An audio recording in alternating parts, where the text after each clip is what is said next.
Alrighty, welcome back to another episode of The 12, our campaign of discovery and adventure across the continent of Corvair. This story streams live Sundays around 6 p.m. Central here on Javelin Entertainment, and if you missed the last session, you can check it out on the channel page or by clicking that link down in the description.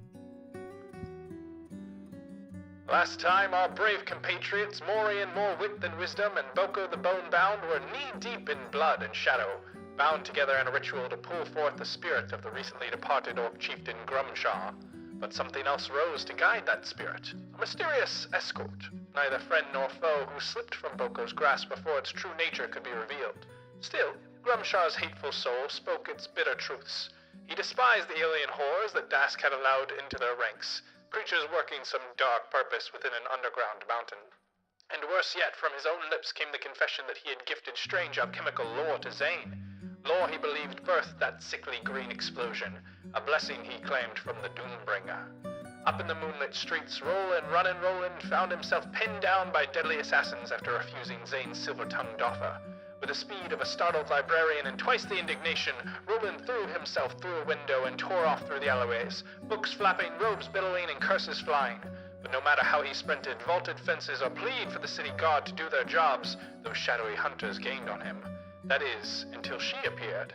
A red-haired vigilante known only as Thorn, silent as moonlight, sharp as gossip.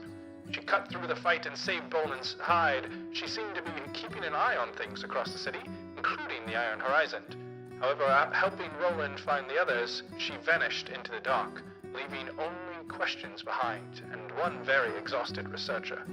At the hospice, Boko sought aid for the catatonic Jasiro from Sun Tzu and sent word to the mage Laren Kibahol about what had happened. Rowan also declared their beloved shop no longer safe from the creeping shadows surrounding Zayne, so they rested within. Morning brought answers, or at least solutions. Alistair returned with Drago Sahane, who restored just one more moment, Mom, from her stunned state. But what she awoke with was unexpected. She spoke of a dream, a slain prince of the Sovereign of the Sun, bound in a fiery castle of light and ruin. Roland's eyes lit like lanterns at the tale, eager to research this mystery with her. As always, dear listeners, when scholars get curious, trouble is not far behind. Elsewhere, Morien and Redbeard slipped away to meet Garrick and Alma. Their talk, Zayne, his intentions, and where their loyalties lie. But the meeting took a turn when Alma, usually as bright and warm as a lantern spirit, began to weep. As Morien peered gently into her memories, the truth unfurled. Hooded figures performing strange magics. Alma, once a humanoid girl, transformed into a dark spirit, and at the heart of it all, a woman with a mask of green scales, believed to be Andy, soothing the frightened spirit child into the Alma they loved. Morien saw more still, Maine and Zayne conversing with this masked woman after the fallout of the ritual. What it means, none of them yet know. What alien forces stir beneath the ground? Will we see the vigilantes in scarlet hair again? Explosions blessed by sinister guards, strange dreams, deadly assassins that prowl the streets. And are there any more mysteries too tangled for daylight? Let's tune in and find out.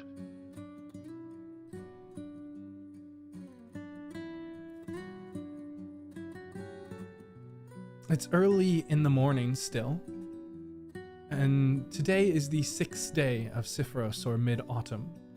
The Lord's Festival is to occur in just about a day and a half, and you all have been preparing in the hospice as best you can, trying to discuss what steps are next when Jasira had relayed the information of her dream to Roland and had immediately determined that the library was the best point of action next. So as the two of Hide you the rope. as the two of you are headed towards the library, assuming that everyone else is kind of following suit, what are you all looking for once you reach there? Could I real quick at the start of the day roll for what spell is in the journal? Of course you can. Ooh, baby, what are you hoping for? I'm I'm sorry, what was that? Let's find out. What was that? What was that? It's 46, Wait. so I'm hoping for like a 4th level spell. I heard a really Maybe third. loud double click when you asked to roll for that. That makes me nervous. We're gonna open up the reference table. Come on, man. No. I gotta Really open loud up the double quote. tally mark because on the 10th time you use this journal, your soul gets stolen. Don't. Wouldn't be the first time. Yeah. Exactly, yeah. What other PM do you know that loves things that activate on a certain amount of uses? I don't know what you're talking about. Oh, good. 46. I mean, it was written by the person who made my cat, so how bad could it be? Now I'm more worried. A cat that isn't quite corporeal weaves in between your ankles. This does not reduce my amount of worry.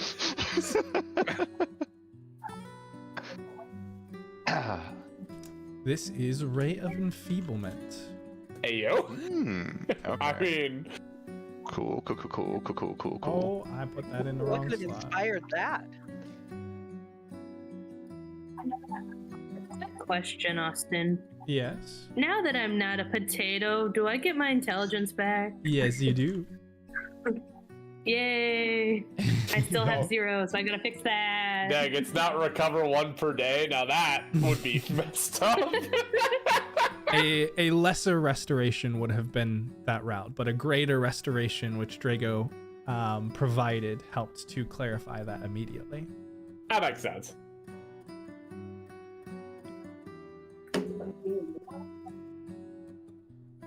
So yes, Ray of Enfeeblement is your spell, and you all are headed into the library, kind of with knowledge now of a bit more of some insight into what's going on, but kind of every answer seems to add numerous new questions to the list. So what in particular are you looking to research?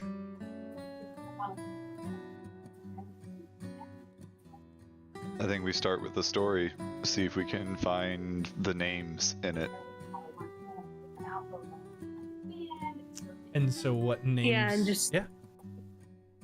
Well, so Jasira will also kind of elaborate on like clothing to see if that'll give any kind of further hints, but she refers to the prince. Let's see, how good are my notes from the dream? Ooh. Mine are in Fighting. the Oh, yeah. description of the video. Here we go. Oh, nice. Yeah, no, I say the BA Slayer lady with knee-high boots fighting a knightly prince, both surrounded in a sea of fire, with talks of lady being cursed demonic when this lady has previously slain demons as a hobby. And yeah, so she'll kind of just describe the scene a little bit further, and hopefully that'll give us a good start.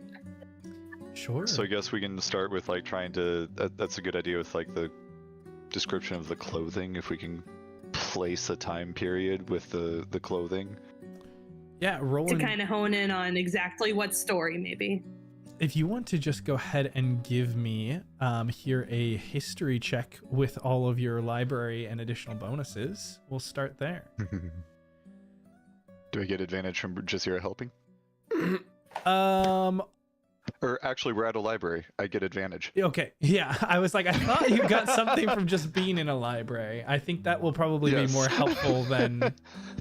I will say, Jasira as a here. side note, Wow. Jasira gets advantage on investigation, so usually that's her Ooh. normal self. She's just not a book girl. Yeah, I thought you had a bunch of stuff there.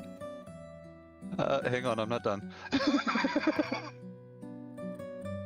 That's what we want to see.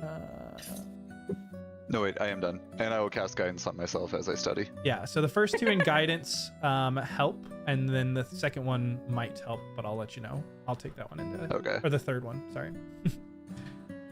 Okay, history you said? Yes, history. Alright, first roll of the night. I've got everything I've built my character to do stacked on it. That's pretty good. And then Woo! we add another 2 to that for a 33. Oh my god. If it is not about Sire. Oh.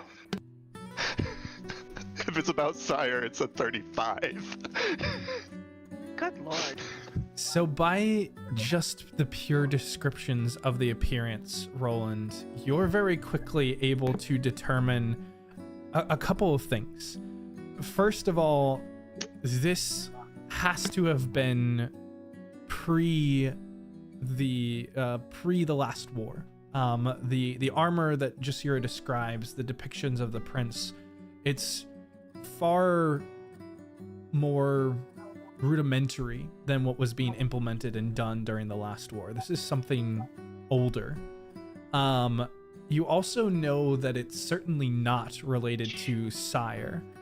Sire has a very, what we would see is akin to like an Arabic or Asian influence in a lot of its attire and clothing, where the armor that Jasira describes is much more what we would see as like medieval European. And this matches something probably in like Undair and Thrain. And you begin to flip through histories, kind of moving back, and the Grand Library here in the metropolis is extensive, and most of your research has been in the current age. It's difficult to find many histories that go beyond just the broad strokes of the other ages. The Fourth Age started with the conclusion of the last war. Much of the Third Age was consumed by the long wars that had split what was once a prosperous empire, and that was the Empire of Galifar, the namesake of many of the countries, places, and nations are driven by Galifar and his children. And it was indeed in this first age that much of that was won. And it wasn't until the kind of breaking between the first and the second age is when dragons begin to kind of arrive and a long draconic war is started. And as you begin to dive through these histories, dive into these details of the ages, it starts to become clear just how old these descriptions that Jasira is giving are. And the descriptions, they're so old that it feels strange that they're as clear. You're not sure where Jasira could have heard of this information to inspire this kind of dream. Go ahead and give me a insight check here, and I will allow you to still benefit from the advantage as well as the book smart feature. Excellent. Thank you. Not as good, but still a 20. This is a tough work.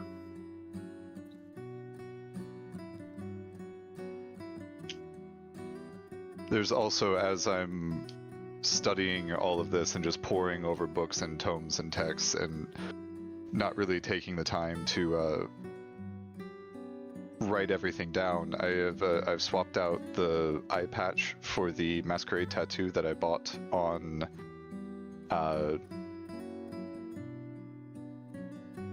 Crud, the pirate Crag. And you might see in a patch of open skin, just as I'm studying, the tattoo starting to snake its way across my skin as notes are being written on the surface of the skin. I really like Would that. it be That's helpful super dope. while you're studying papers if we sang to you for bardic inspiration? It might be if he has to make another check here. Figure it out! Figure it out!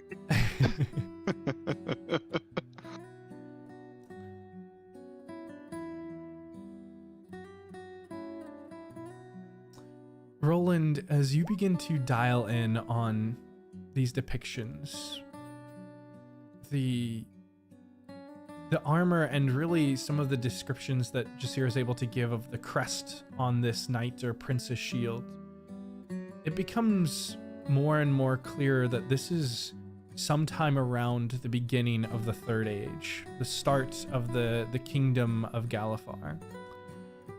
And as you're flipping through looking for some sort of piece of fire, it is indeed this title that Jasira gives to you, this angel of fire, that ultimately lands you on this story. It's almost a footnote in the forming of the kingdoms, the early years when Galifar himself is strong.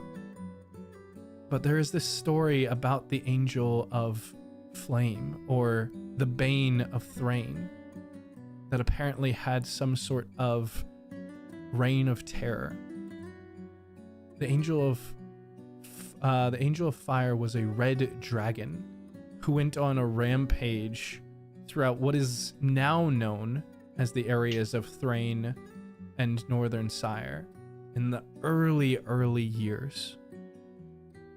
This is just a few years after the formation of the kingdom itself, and Prince Thrain had rallied an army to face the rogue dragon, but she slaughtered him and scattered his army. The area that the battle took place was devastated and forever became known as the Burnt Wood for the petrified trees that never again grew leaves. However, this dragon suddenly vanished several weeks after the murder of Prince Thrain and the desolation of the Burnt Wood, and there have been no reported sightings of the Bane of Thrain since.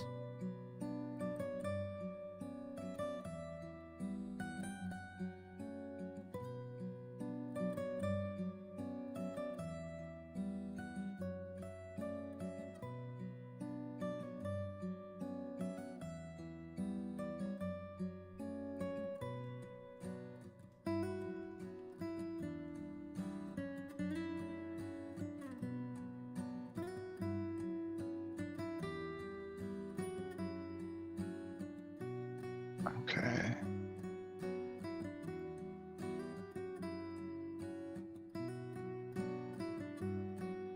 Oh, that's in the other tab. The Burnt Woods, you said? The Burnt Woods? Okay. And you would definitely know the name of this. This is a landmark on the northern portion of the country of Thrain now, named after the prince. And it has still to this day, hundreds of years later, is still a petrified forest.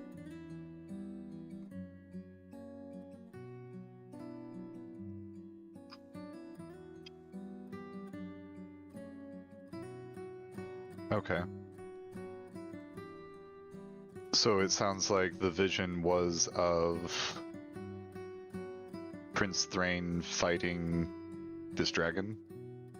It seems like it, yeah. And the dragon, as far as we know, is still alive. There's no word of the dragon. This was hundreds... Let's see.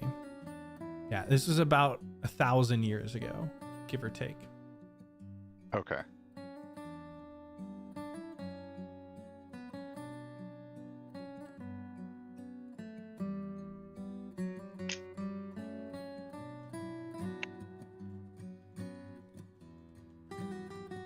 How old are ancient red dragons? I'd assume ancient, but Yeah, And at what point did they level up from ancient? dragons haven't been seen on the continent for a long time. Dragons were very popular during the Second Age when they had flooded the continent and there was a massive war. But many of the dragons were killed out by the Dragon Slayer's Order. And in fact, even during the Kingdom of Galifar, dragons were so rare that the Dragon Slayer's Order was eventually dissolved. And so this dragon had to have been old at that point and has either found some place to sleep where no one has been able to come across it as the continents have grown and expanded, or the countries have grown and expanded and changed, or has left or has died. But there are only a handful of stories since the end of the Second Age and current day of dragons on the continent. Most of which occurred in the last campaign. Yay! Don't speak to me about the old lore. I was there when it was written. Okay. Jasira, where do you want to go next with the research? It's your vision.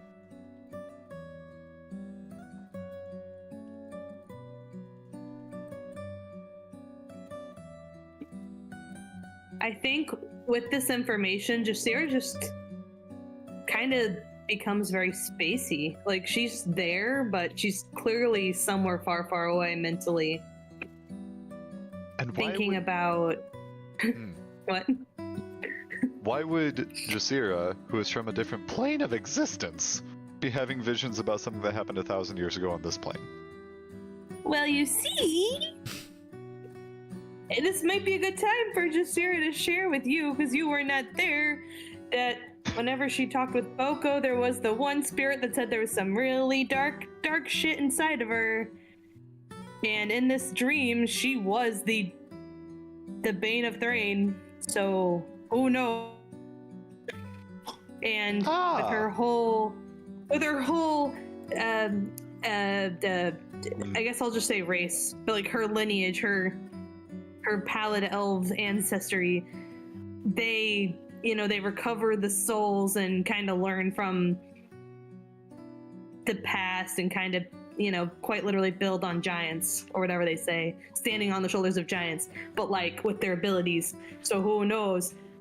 Maybe there's a fucking dragon in her. I don't know, man. Then let's gear the research towards arcane amalgamations of beast and person, of like how they originate, how they manifest. What do you mean how how we cure they them? manifest? We have names. That's probably not a bad idea, but also... How dare the other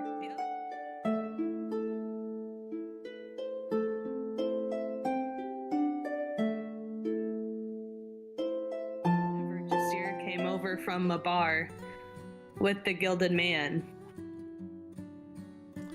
Can you What was like the trade-off like? So like, what was the trade-off like? Because he doesn't do anything for nothing. I would assume it'd be okay. Give me. So I'm thinking like Ursula and Little Mermaid, for instance. Give me something of yours, and I'll give you legs. It won't cost much. Just your voice. Yeah, literally. So then the question would be, is this part of the trade-off? Is this a weird reincarnation situation? So it's kind of trying to get some pieces together. Remind me what Jasira knows about that now, while I kind of look into... She already knows everything, just remind her. I'm looking up to see what we have. Well, see, that's kind of what I'm doing. So I'm looking through my little backstory. I'm like, okay, yeah, mom wasn't being nice. Family kind of sucks. Yada, yada. Okay. Ah, yes, There's one in every family, sire. 2 in mine, actually. Yeah, because we talked about why she wanted to escape. We talked about... Oh, to only This has have been 2. so long now. Holy Yes. cow. It's been Yeah, more we than literally 3, didn't 4 talk years. about it. We did not talk about it. So, I don't know. I could see her having to give up some kind of shit. Hence why he keeps saying, like, you're mine, and she doesn't have... He alludes to, like, that she doesn't have her own free will. So, Jasira, why don't you give me a history check here of your own history? She is garbage, which is why I'm like, help Jasira figure out Jasira. But let's see here. History.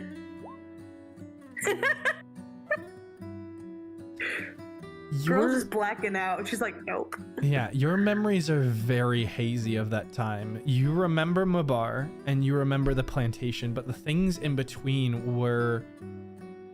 You had so many emotions, you had so much exhilaration that it's really hard to piece things together. You know that you found out about the man within the Gilded Mask, and you know that they were supposed to be helping guide people out. And your father, Theodas, had apparently been able to get out. You're not sure if it was related entirely to this individual or if that was separate, but it kind of it encouraged you to leave and to take this bargain you hadn't really known at the time was a bargain. And so you were trusting this more on a whim and more as a means of escape at whatever cost. And you found out that the cost was apparently you being given over to Galrath. And so that is kind of the exchange that happened. How much you were fully aware of, I think even you don't fully remember. That whole portion, you were very naive and just trying to get away from your family more than anything else. Yeah, that would track. Especially with the 3, that tracks. Yeah. So for now, let's dig into that, but we might need to have another seance with Boko.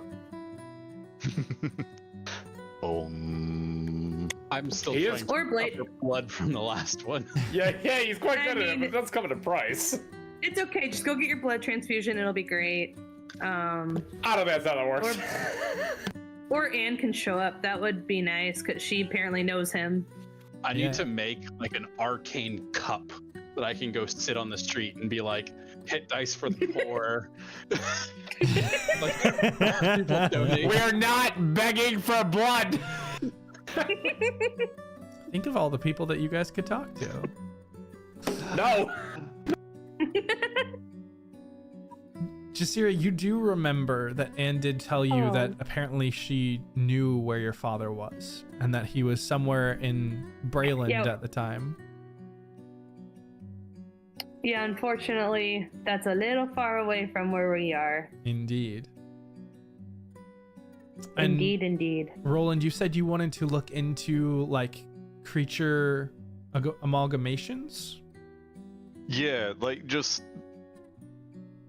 we've run into werewolves before. We've got like now the idea of Jasira having visions of herself becoming a dragon from history. Like just figure out what we can on that. Mm-hmm.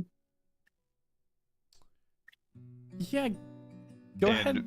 I guess specifically in the range of beyond the typical. Like I'm not overly interested in a standard lichen curse. Mhm. Like Jasira reincarnating a beast of legend is not normal.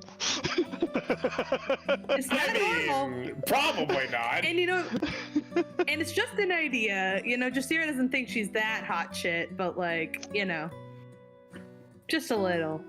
Because But dragons. also I'd like to know, maybe how much time Yeah. we have after the vision starts. Until I'm just a dragon. Yeah, that would be great. Yeah, Because it's not yeah, the first one. Yeah, it's not the first time she's had this thought. You know, actually. Hey, if you Yeah. become Mm. if Yeah, you Jasira become will a also dragon, share. we can expand our sweets line to include creme brulee. Oh my god, yes. Who needs a pseudo dragon when I am the fucking dragon? You know what, Roland? Maybe I misjudged you. You may be a venture capitalist after all. Oh yeah, I don't know if it's insult to injury, but Jasira will share that she also had this similar dream-like state when she went cuckoo bananas the first time. Yay! Yay.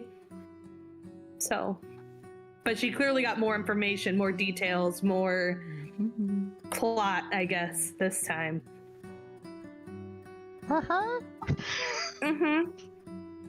Mm-hmm.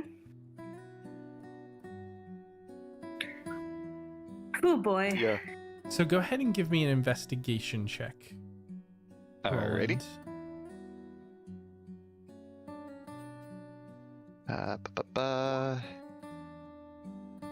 Ugh.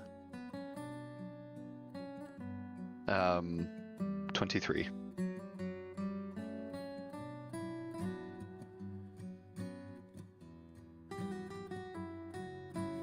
Roland, there are indeed the basic kinds of these fusions of beast and humanoid.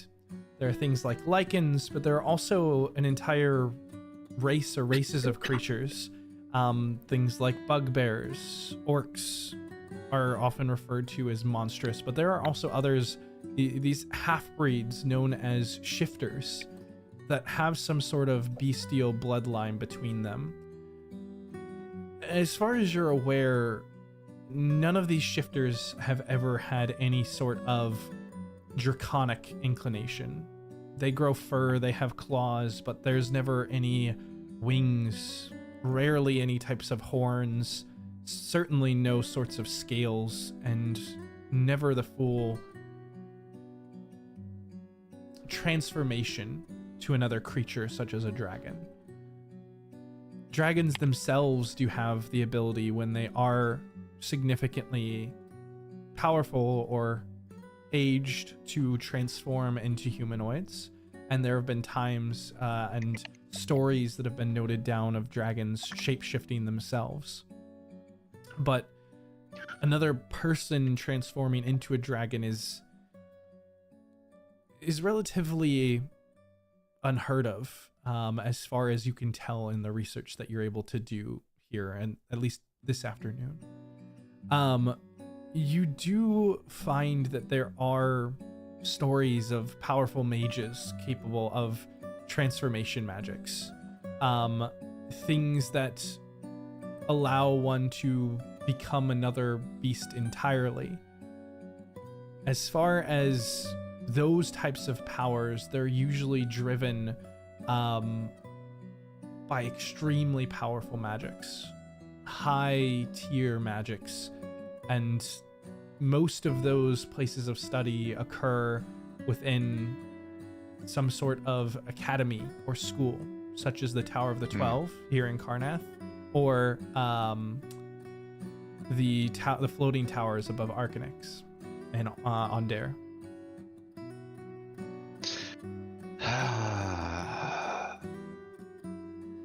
Oh no, we'll all just have to go to school. Well, you do happen Lead to the way, have teacher. someone who you do know at the Tower of the 12. Well. I was really thinking the floating towers though, like. I mean, if you want to go across the continent again, it is a story Where's on the my continent board? of Cornair. So I'm ready. Yeah, we're really taking this whole thing literally, huh? Yeah.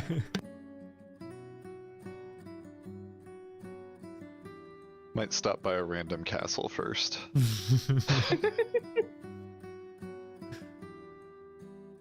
But yes, you don't find any history of any kind of transformations into dragons outside of the dragon's innate shape-shifting ability and high-powered or high-tiered magics. Is there anything Gotcha. else that you're interested in looking into? I I'll guess say just getting by this more- time it is probably mid-afternoon or towards the afternoon, so like midday, sorry.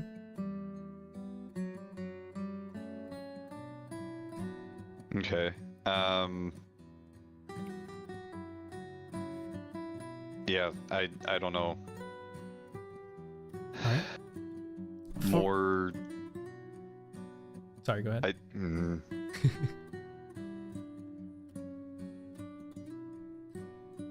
I guess the start expanding out into the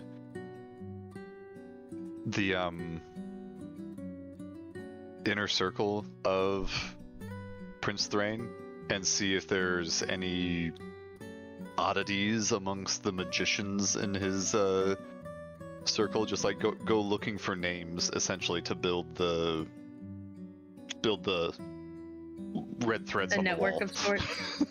Yeah. Okay. I don't know if there'd be a book about it, but Jasira's would like, while Roland's doing all of this, to try to see if she can find any information on the gilded man in the library. I know it's going to be hard, but technically she has advantage on perception. So maybe she can just look at covers and be like, this book looks good. This You're gonna picture judge a looks book by its cover? helpful." Unfortunately, Literally. unfortunately, it's probably going to be an investigation check for both of you. If you want That's to roll okay. those. Well, she can do it. She can do that too. There's that I one. believe in you, Roland. In What was that ability? This guy. Yeah, she can do that too. In the meantime, for those who are with them, is there any research or activities that the rest of you are taking while they're kind of consumed in this thread of Jasira's dream? Very much so, if possible. I'd like to find a new song. A new song.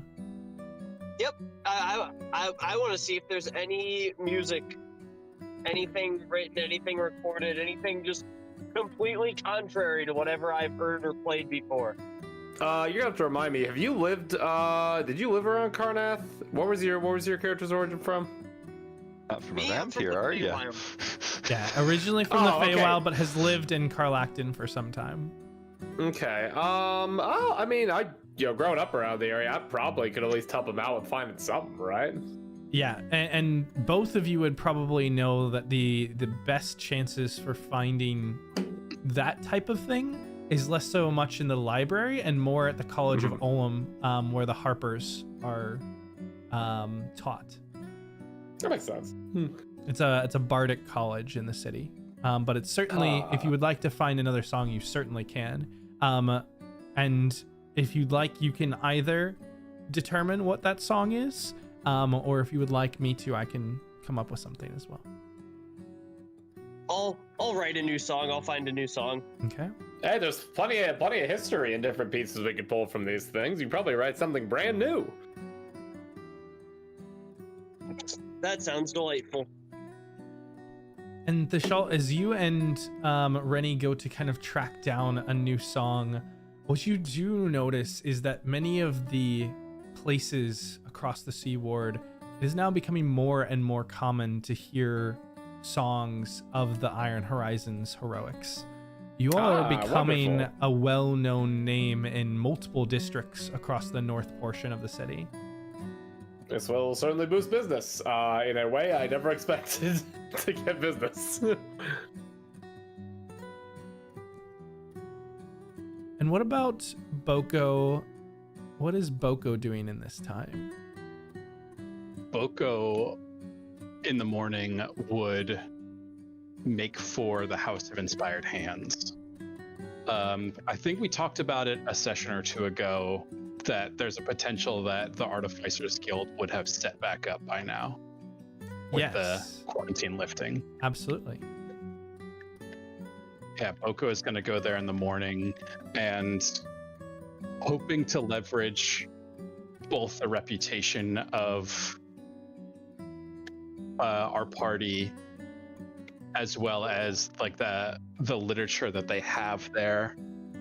Boko will both, of course, be looking for his gear, but is looking for essentially taking a second look at the Soul Nullifier.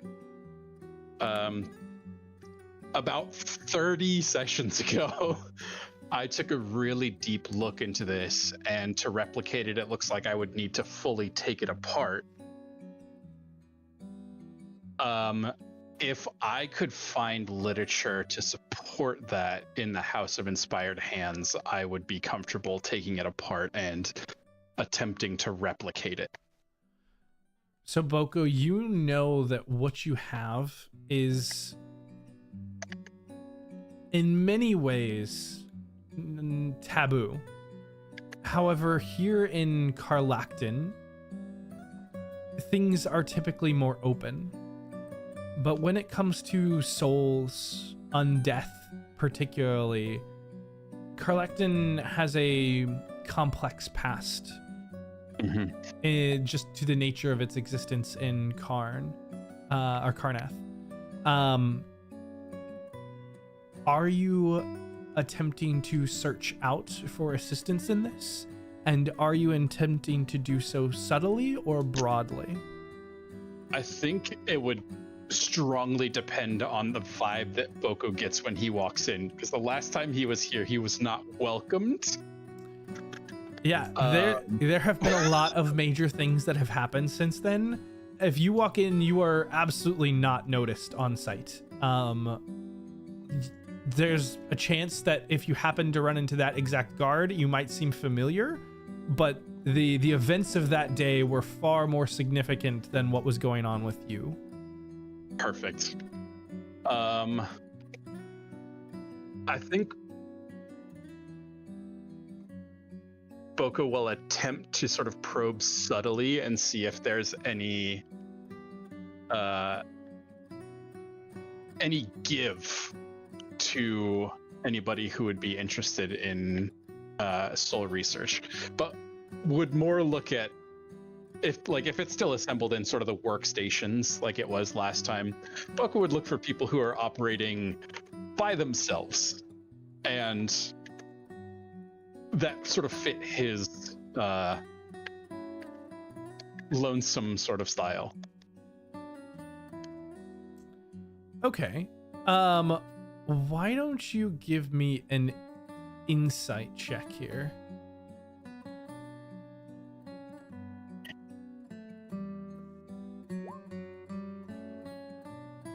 Okay, that's pretty good. Yeah. You look around, and there are indeed already hundreds of people back into this tower. The tower itself is being rebuilt as it had literally been crushed and crumbled, but it's halfway done. Like, the ability of these individuals to craft is incredible. And there are tons of pockets and places where people are already returning back to their various projects, in addition to all the work that is happening on the building itself. And so it is a cacophony of chaos. And it is easy enough to find those corners where people are working individually. And you find one person that looks slightly familiar. A small kobold that you recognize back from when you were first abducted and brought to the Isle of Seventh. This kobold known as Jazargo.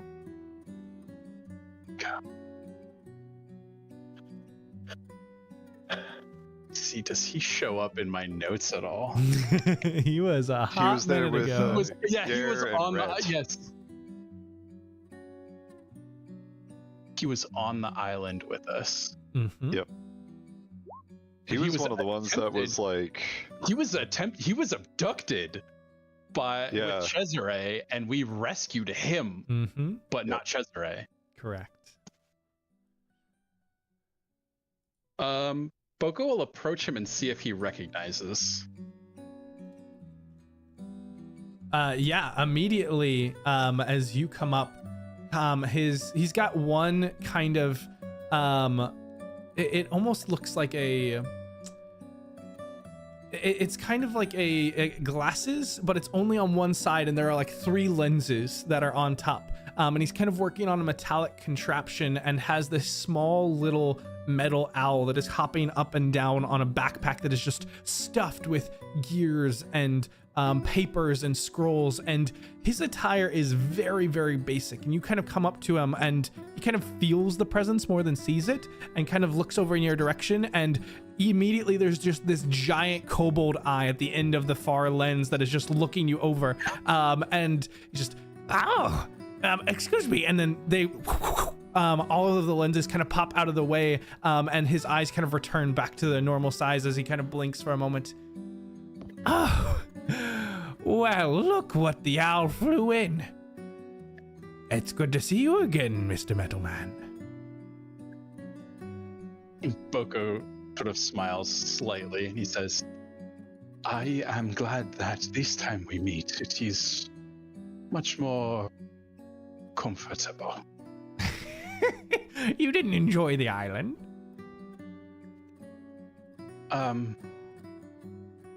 No. I would say no. I have to admit, I'm not in a rush to return. You actually may be able to help me with something. Oh? If you are interested in things that are not necessarily completely within the mechanical. Oh, I am a man of science and innovation. I'm of course interested. You have seen the way my body works with the integration of the organics and the mechanisms, yes? In part, yes. There's one more thing that I wish to show you. Something that is proprietary. Is there a more private place we can discuss?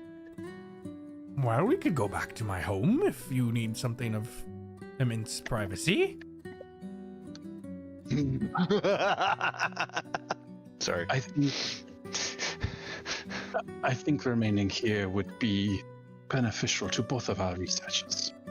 Well, we could find one of the workshops. I'm sure there are people that we could shoo out, or one that might be open, one of the smaller ones, perhaps, unless you need some space.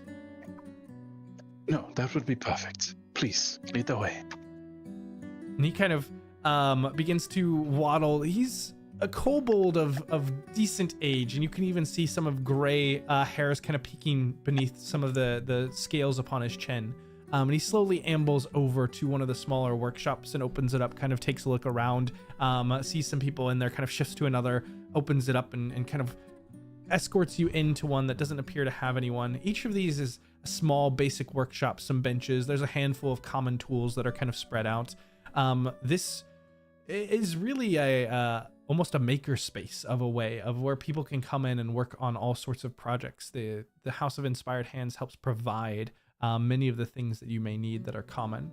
But the space is small and private enough, kind of shifting closed. It's kind of a pocket door that just kind of slides closed. And he takes the metal owl and kind of lifts it up and kind of plants it on the table before turning to you and kind of begins to rub and clean off the glasses in his hands. So what have you got for me today? Something that would probably be best kept between the two of us. All right. I suppose you've earned a bit of trust. I'm searching for some kind of literature around something like this. And Boko will open up his arm and not show the soul nullifier, but show the soul canister that he made. Mm-hmm. And as he shows it, I'll say, do you recognize or know what this is? Absolutely not. You, of course, may take a closer look. And he flips the spectacles back on and they kind of lock back down into place. He takes a few moments to begin to inspect and look this over. And let's see. Strange. Some sort of storage receptacle, but for an ethereal, inconsequential. What exactly did you say this did? I did not say what it did. Yes, Is there any recognition on his face? You can see that the gears are starting to click into place, but he doesn't fully understand the specifics. He mentioned that it's some sort of storage receptacle, and you know that he's starting to identify that it's not for something physical necessarily. And so he's in the ballpark.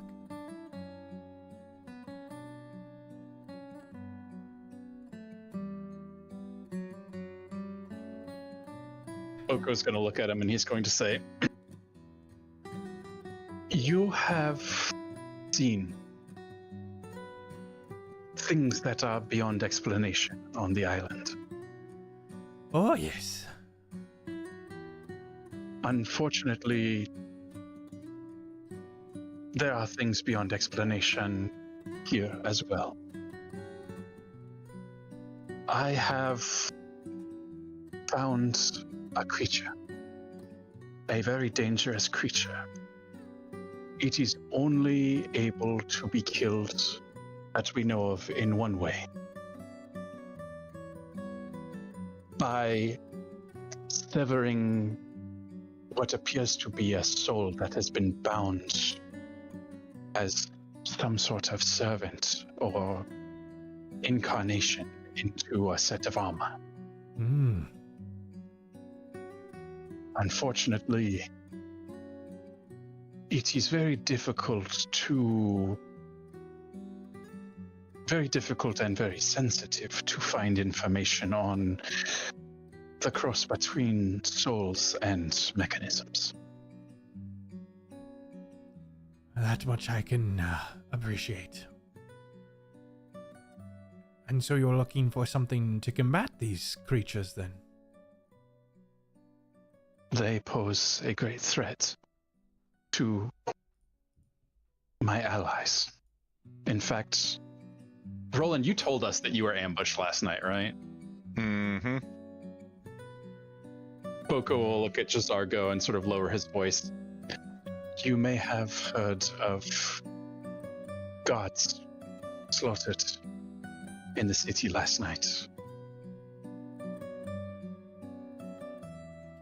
Yes, there was a bit of a hubbub. Creatures who kill very expediently, but unfortunately cannot be killed as such. Yes.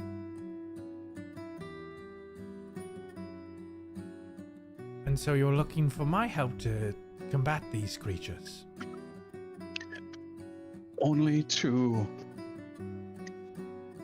help me find the literature that would allow me to somehow fight them myself. You have seen enough combat.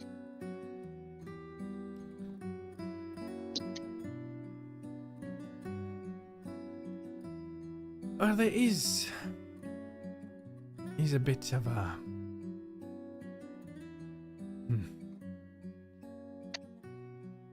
We've been able to recover many of the tomes in the House of the Inspired Hands, but some of the knowledge, the records, well, we are looking for better ways to keep them in the future, as the destruction of the tower left us, well, handcuffed in many ways.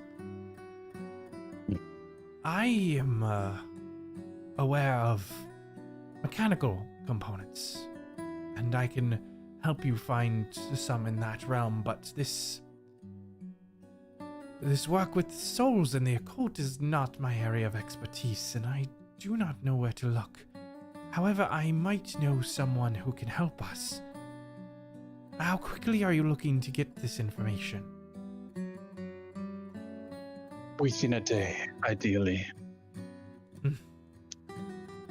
I know it is of very short notice, but unfortunately with the attack last night, it is very clear that we have less time than we had thought initially.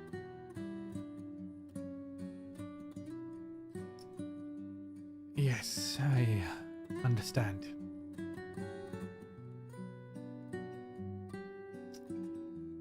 It's unfortunate, well, some of the losses that we suffered on the island would have been helpful, but there are things that we can do. I will try and get a message and see if I can arrange a meeting, this evening or early tomorrow with my companion. Where are you staying? Where would be best for us to meet? Boko looks at him. He says, "Unfortunately, I think I will still be here. The streets are very dangerous as of late. And even in the absence of help, I must spend some time referencing the literature here to see what I can find." I see. Well, I will set out at once and see what can be done.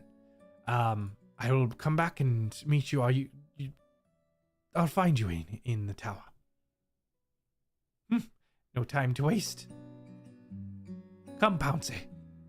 We will need your help as well. And he kind of lifts up the owl and puts it back on the backpack.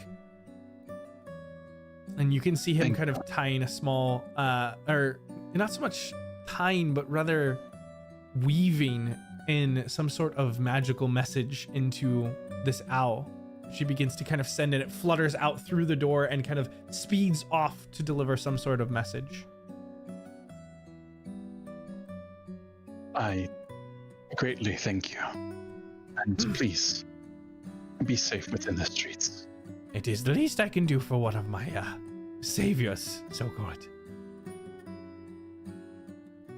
Boko nods. It was nothing. And he begins to kind of make his way to try and see what help he can find for you. And finally, Morien, what are you doing in this time?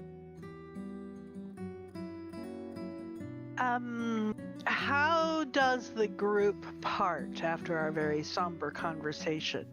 Garrick, Redbeard, and Alma.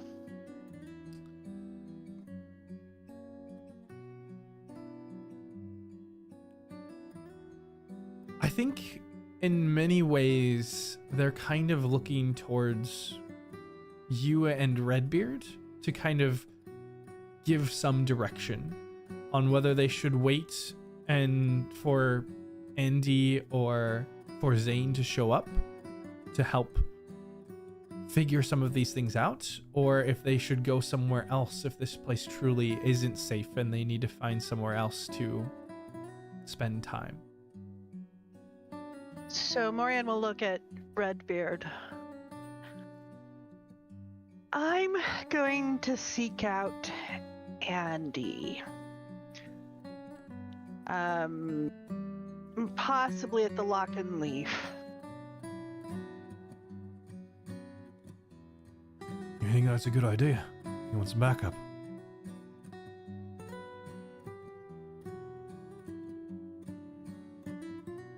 I would defer to your judgment whether you think I need backup and whether that backup is you. Well, we know at this point that... Well, actually, for Morien, have you told the others about what you saw? Ah! That thought did cross my mind once, but I forgot about it.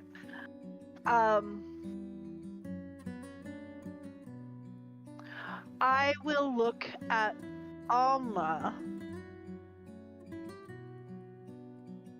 Can I roll insight on Alma as to whether she dreads the others knowing or is relieved that I know, or...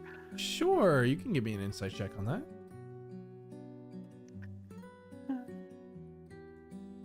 Assuming I can spell insight. Yeah, Alma's not hard to read right now. She is protective over Andy, and that's why she hasn't revealed this in detail, but she doesn't want to keep things from you all. And there is some solace that you can tell from her that in knowing that you are aware.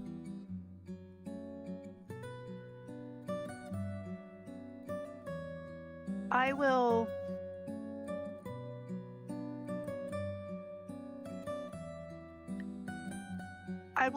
gently give the upshot to the group about a ritual that had Andy, Maine, and Zayne there, not at the estate, and that that transformed Alma as she is, and that Andy was protective of her, and the other two ended up deferring to Andy.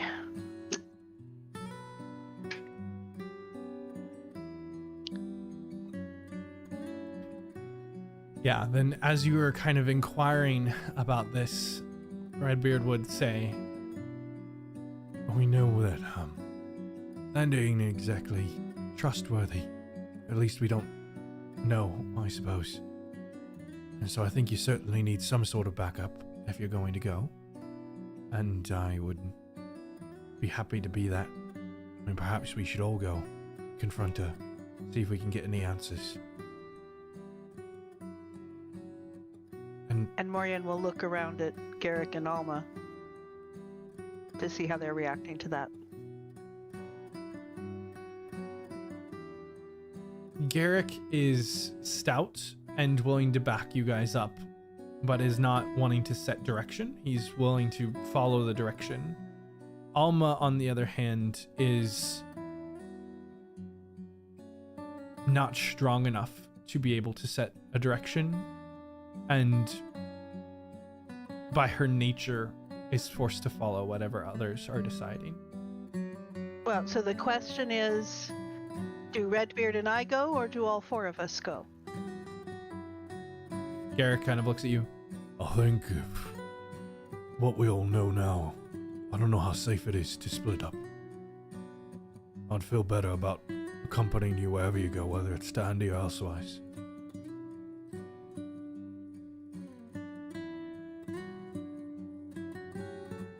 Okay, let's go. Alma, you okay with that? Let's go. She just kind of nods quietly. Redbeard kind of looks over at you, Morien. There's still the question, what about the horizon? Are they... Should we bring them in on any of this? I mean, I don't know how much they need to know, how much I trust them, but there might be some safety in numbers.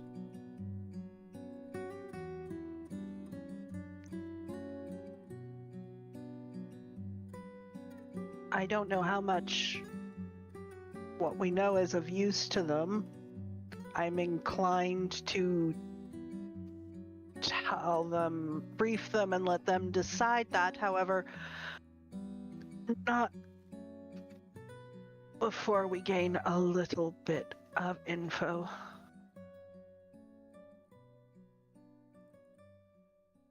So maybe today, but not right now, I think.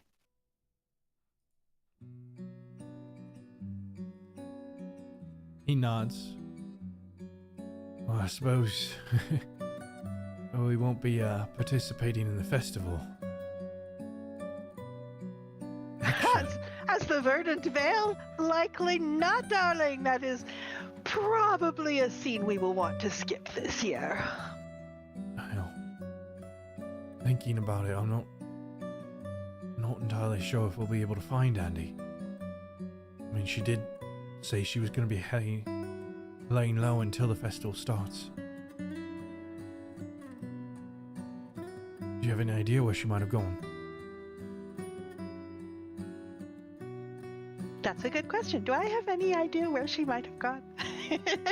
Give me an insight or a history check. Let's do insight then. No, I don't. Do you know where she might have gone? You have some haunts that you know Where that she might go. populates, but like where she would go when she doesn't want to be found, that you have no idea. And even if on only you knew someone who was good at that. even on inquiring with Alma, she kind of just softly shrugs. She's pretty rough right now. Getting much out of her is going to be tough. Yeah.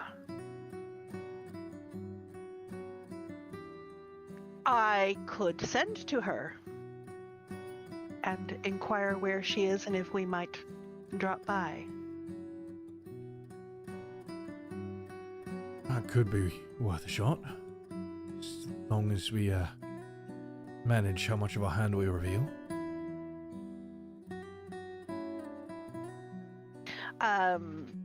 So I will start the sending spell. Okay. And knock, knock, knock. I mean, you're certainly able to reach Andy. She knows your touch. darling, where are you? Can we stop in and see you for a moment? There's a few beats before you get back. I'm laying low, like you all should be doing. Well, so let's lay low. She's responding to me. She I got is. to cast again to send again. Yeah, so she continues on after that. Just, what's the urgency?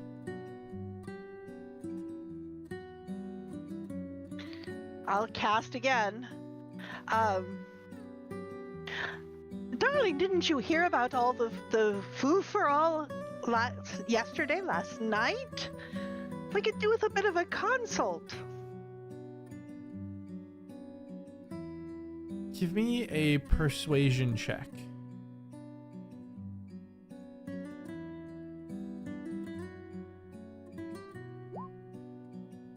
That's a dreadful roll for me. By the sound of your voice, I'm assuming no one's hurt. I think it's best if we wait until the Lord's Festival still. You can clue me in then. If you need anything more, send a correspondence to our drop.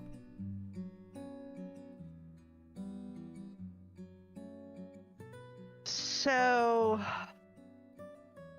I kind of look at Redbeard and I'm shaking my head.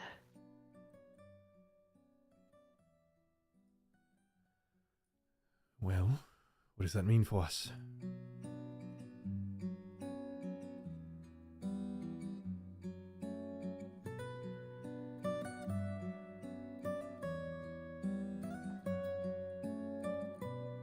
We could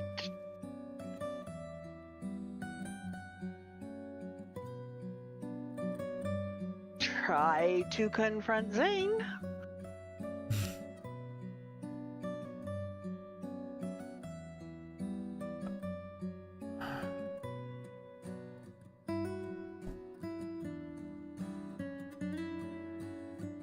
If we confront Zayne right now, I'm probably gonna kill him. That's okay.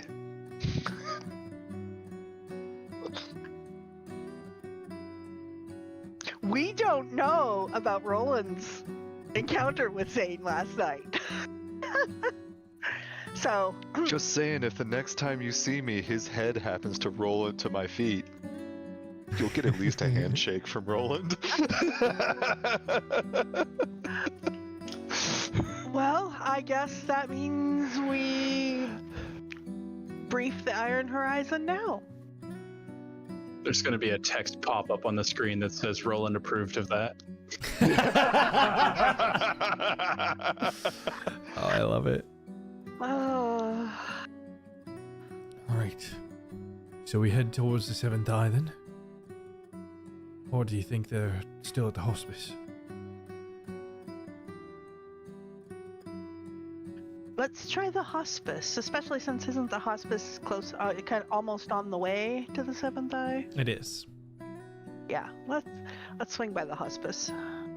They're gonna find the Seventh Eye fucking ransacked with a window busted out. And then it'll be a question of, do we notice any telltale traces of Zayne? Yeah. With a very Roland-shaped hole. Yeah, Morien, you, Redbeard, Garrick, and Alma head back to the hospice. And having seen you traveling with them, they let you know that it looked like they were headed off to the library and kind of direct you in that direction. And so for Jasira and for Roland, you are able to find some information into the names and personas of companions of Prince Thrain. I'll have to look into my notes a little bit to see if there's anything relevant there. And so I'll give you some details of that following up. And Jasira, remind me what you were looking into.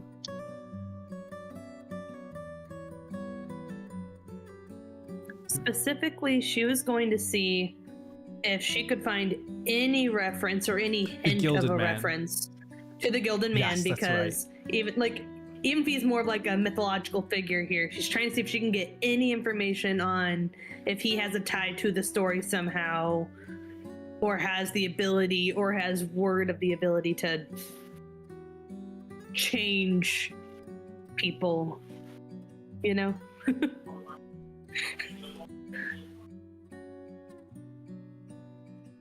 Jasir, it takes you a long time, as there are a lot of pieces that seem close but not exact, of people with golden masks or people using golden things or trafficking individuals, but none of it is quite right or what you're looking for. And it's actually not in old tomes at all, but you find in some of the various news, as Karlachtin gets news from all over, that there are more stories from across the Lazar principalities of these golden masked prophets starting to pop up.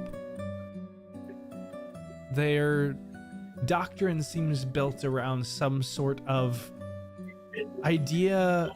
It almost feels like something akin to the Silver Flame, but rather they're talking about this golden light, and all of them are dark cloaked, all of them are in these golden masks, all of them are shrouded in mystery, and it's in a location that you know the Gilded Man has been in, but none of it talks about trafficking, none of it talks about abilities like what you're looking for, and it's numerous individuals, it's not a singular person, but that's the only parts that you find that seem even relatively familiar to what you're looking for. And it's about this time, as you all are into this research, that enough notice is made by these four individuals walking through, just the hulking mass of Garrick and the shrieks given by the other individuals upon seeing Alma, that you certainly notice the four members of the Verdant Vale come into the library looking around. Hey, what about the just magnificence of my flamboyance, too? I'm notable, right? Around the other two, you're not instantly notable. There are tieflings that abound. Darling, absolutely crushed. Rude. But Roland and Jasira, you do have kind of a moment here where you glimpse them before they kind of glimpse you. Is there anything that you're doing, or are you letting them find you?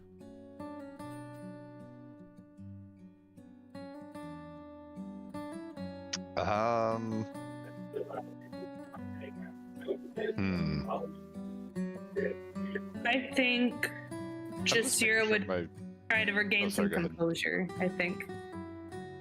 Sorry. Okay, cool. Yeah, Jasira was just gonna probably clean, like, not quite smack her face and, like, get composure, but she's gonna try to, like, okay, it's not the time for that, and just try to reset. Yeah, and appear unbothered. Give me a wisdom saving throw. Oh, good. Let's see. Wisdom. Nice. This is not a good day. That's okay. It's just how it goes sometimes. We're still shaking off that what? potato. Exactly. The dice are telling a story. It's okay. She's got her brain back. It's fine. Does she, though? If Boko were there, he would dab the drool off the corner of your mouth. I'm dead. Thank you. Unfortunately, Roland is there, so Apparently there's just another note appears y'all. on around his shoulder area. Oh my gosh. So, and Roland, was there any preparation that you were doing? I'm just making sure that my weapons are nearby. Oh. Are they sitting at the same table, the two of them? I would imagine they're close. And for you, Morien, it's very... it is very evident that Jasira is not in her calm, neutral demeanor. But it's also clear that she is restored because she's not looking blank. Yes. Because I parted from them That's before true. they went into the hospice. This is true. You can tell she's not a potato. So with flair and a whip of my coattails and all, I shall sit down right next to Roland. Like, right next to Roland. Your bestie.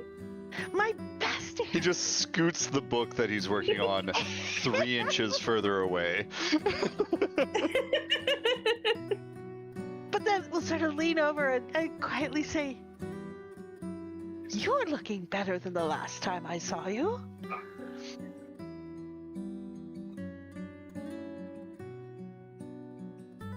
That was to Jazeera. Oh, I thought you were talking to Roland. No! I mean, I sit up right close to Roland, but then I lean over to speak quietly to Jazeera. well, I'm gonna take that nice delayed pause and say that's even better. Because she's just still, clearly not recovered. Yeah. One of those magic guys did something pretty helpful, and I'm fine.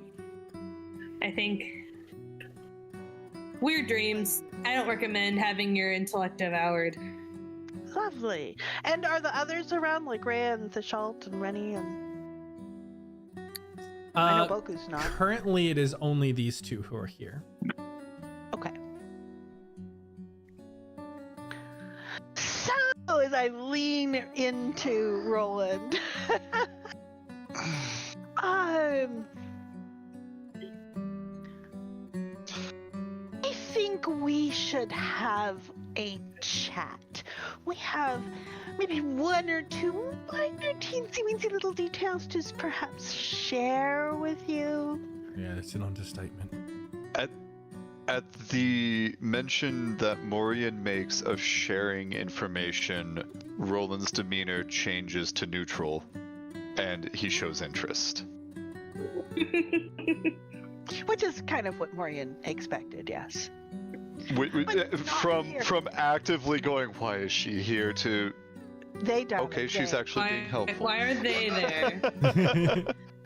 Sorry, I'm looking at. It's I'm every looking time, at yeah. Gareth while I I'm even put my hair while I'm back, talking so about I didn't put my Morien. long hair. Daask, maybe not in such a place as this. We wouldn't wish to disturb the quiet of the library. We should take our way off to somewhere more congenial and perhaps a little private among the group. The others might want to hear as well. We're staying at the missed what hospice he said. currently. Oh, sorry. Redbeard just said the others might want to hear as well. True. We're staying at the hospice currently. I ran into a misadventure with an employee of the individual we are interested in at our shop. Maybe a brief flicker behind Morien's eyes, but no other reaction than that.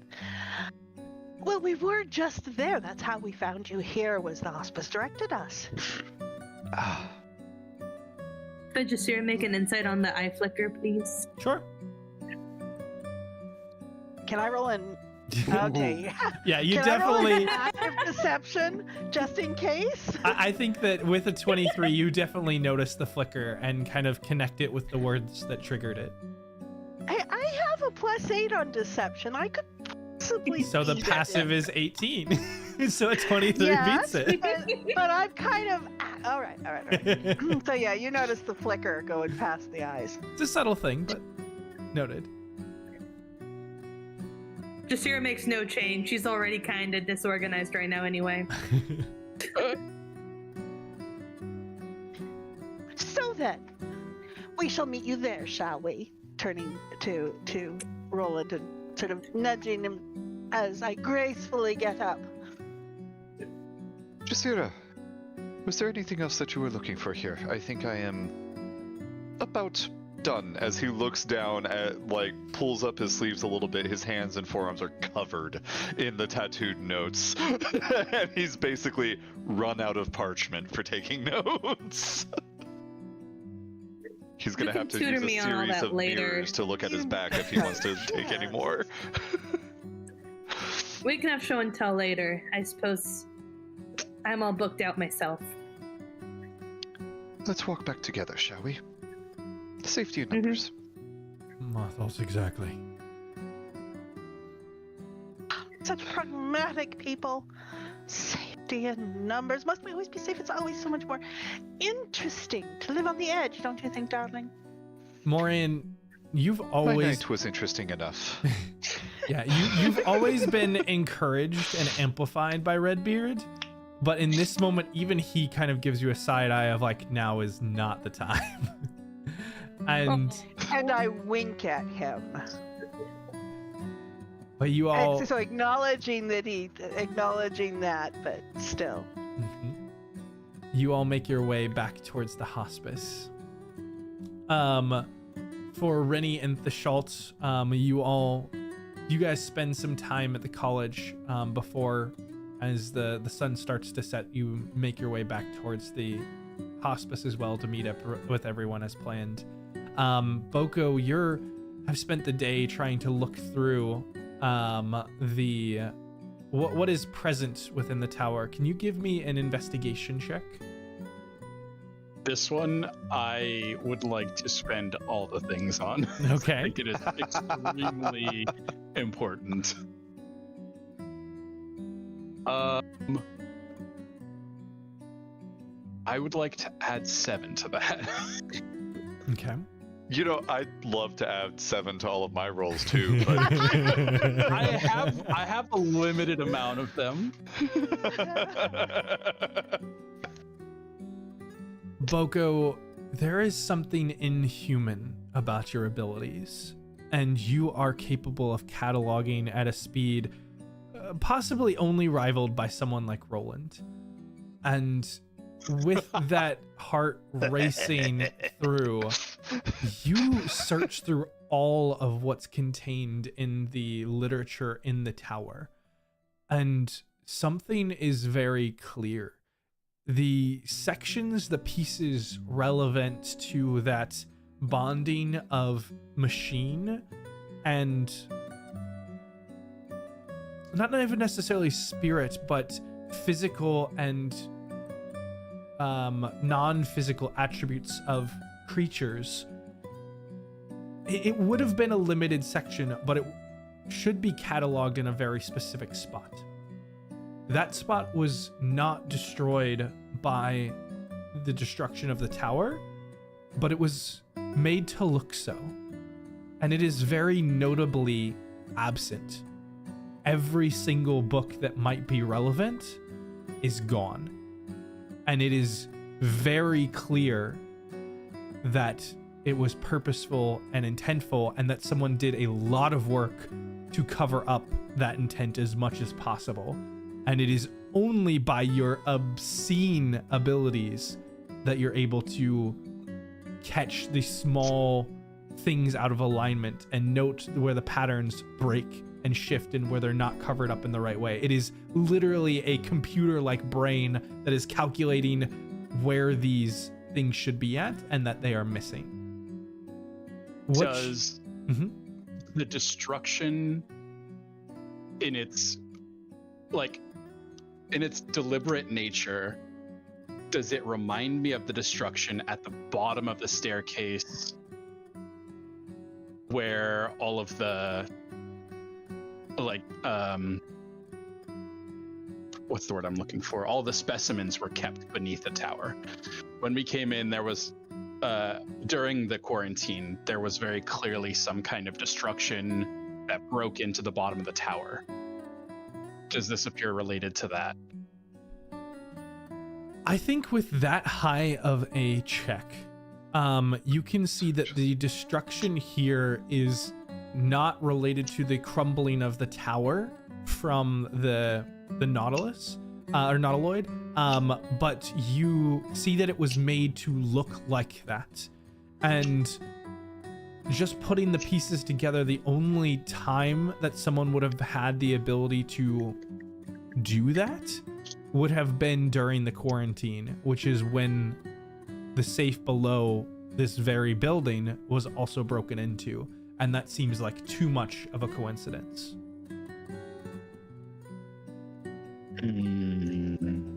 Son of a bitch. Son of a bitch. What you do happen to find is on generic, well, and generic might not be the right word, but mechanical containment. And you spend the day flipping through what you are able to find on the mechanics of how to contain different materials. And while it doesn't specifically call out those of a soul, it does give you the principles and the ideas, and you begin to form in your mind ideas and paths of what you might be able to do and might be able to try, but it would require experimentation of adapting that to work with what you're intending to do with a soul.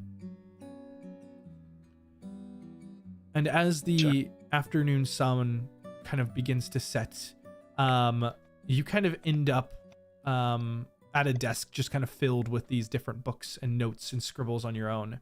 And you see Jazargo kind of moving up back to you. And beside him are two very different individuals.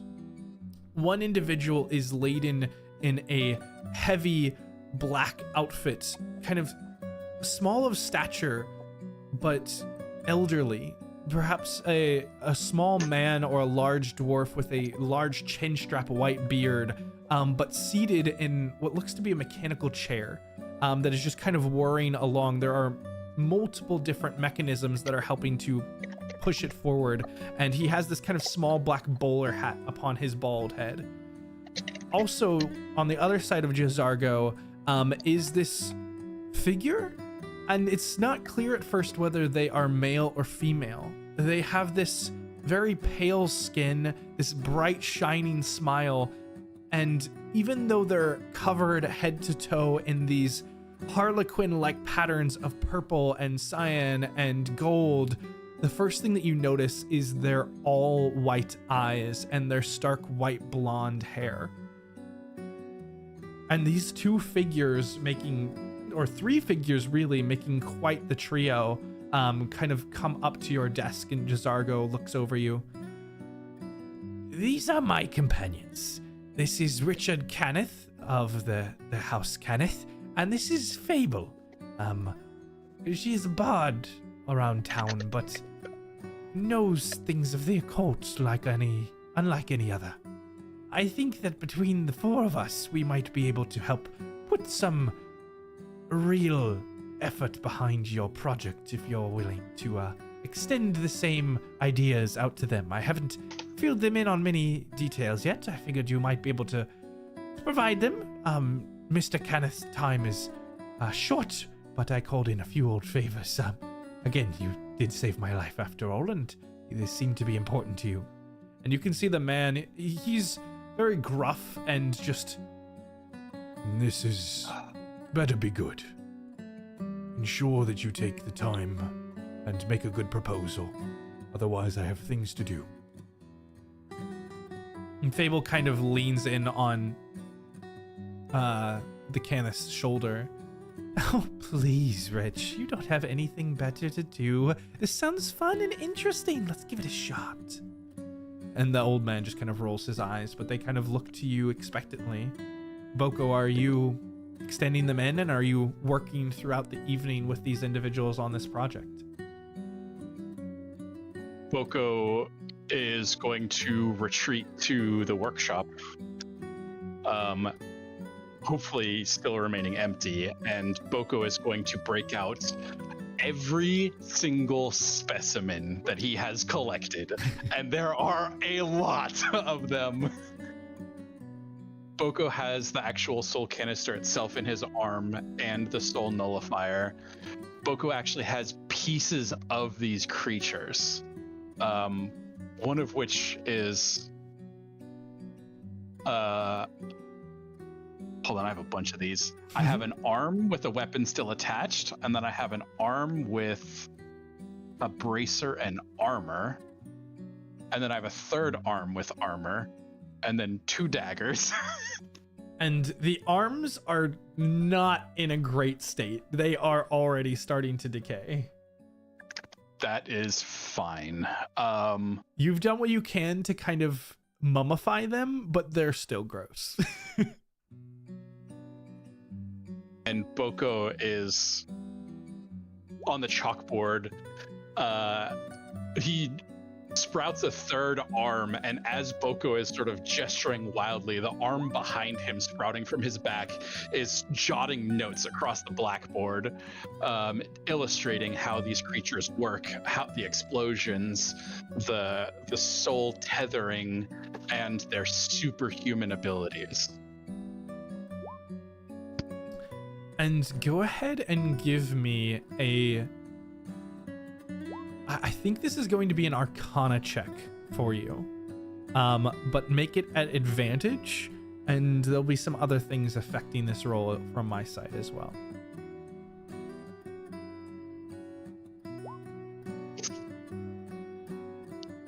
Ooh, can I use my inspiration on that? You can. Just roll one more d20 though.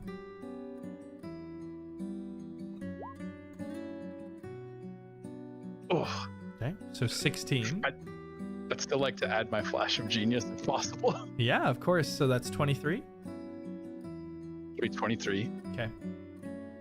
We will come back to that. In the meantime, Thishult and Rinny, as you're heading across this city, and you meet up with Roland and the Verdant Vale and Jasira, you all come across the high road to a point where many are gathered. The streets are filled on either side as they kind of are looking and observing. And you see a small number of individuals, about 3 or 4 individuals that are very clearly in a different garb. They have these head wraps and turbans. They have golds and tans. There are no mechanical components to them. They almost look like they just walked out of the desert.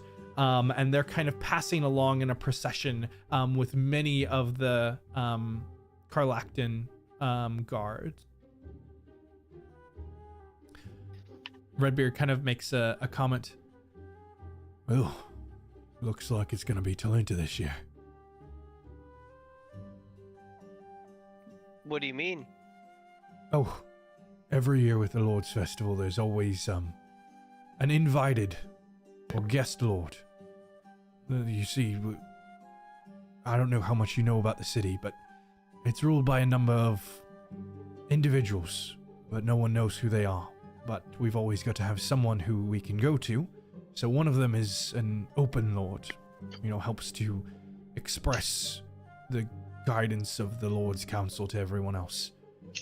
And they invite another noble from a country each year to help them guide and judge the Lord's Festival. And those folks look like they're coming from the Talenta Plains. Really? How can you tell? So, out of character.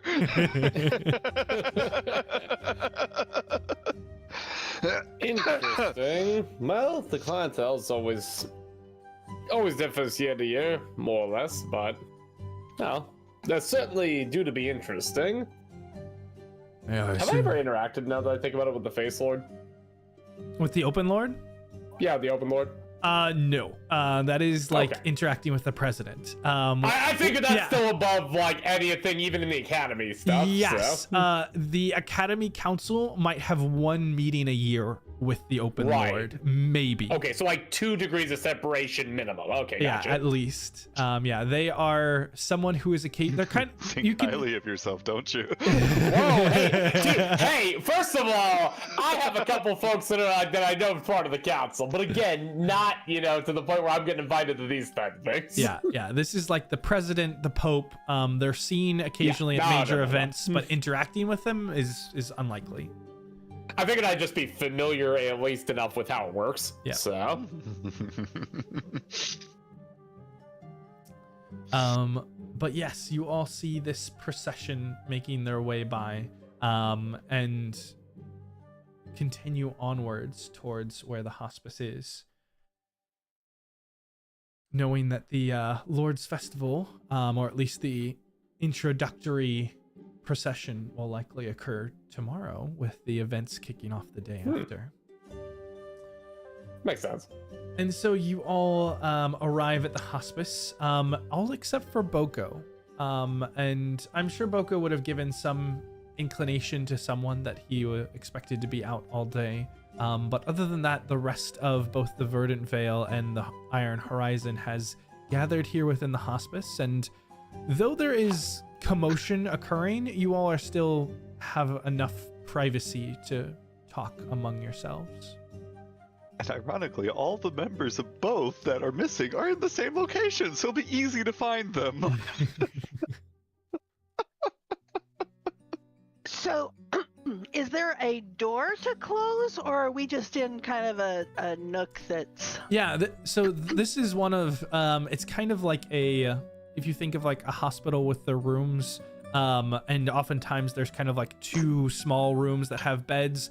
This is about that size, but it's been jam-packed with about a half dozen cots and a couple of small tables. And this seems to be where the Iron Horizon kind of spent the evening last evening, or where somebody did. But you see, we just took over examination room 3. Yeah, exactly. Yeah, but is there a door, or is this just a privacy curtain? There is a door. There's a kind of a privacy curtain through the middle, but there's also a door for the room as a whole.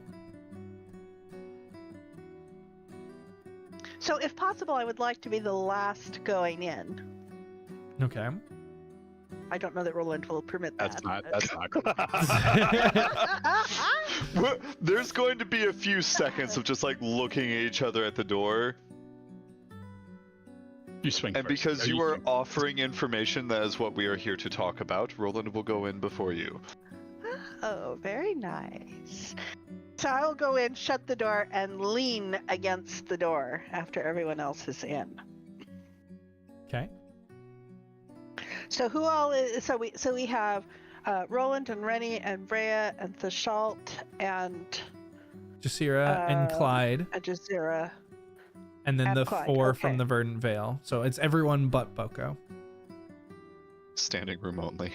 Yeah. No kidding. That's why I'm leaning against the door, really. No. So with their back to the door,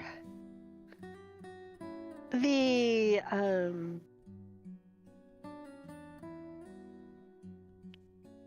Morien lets the persona slide off.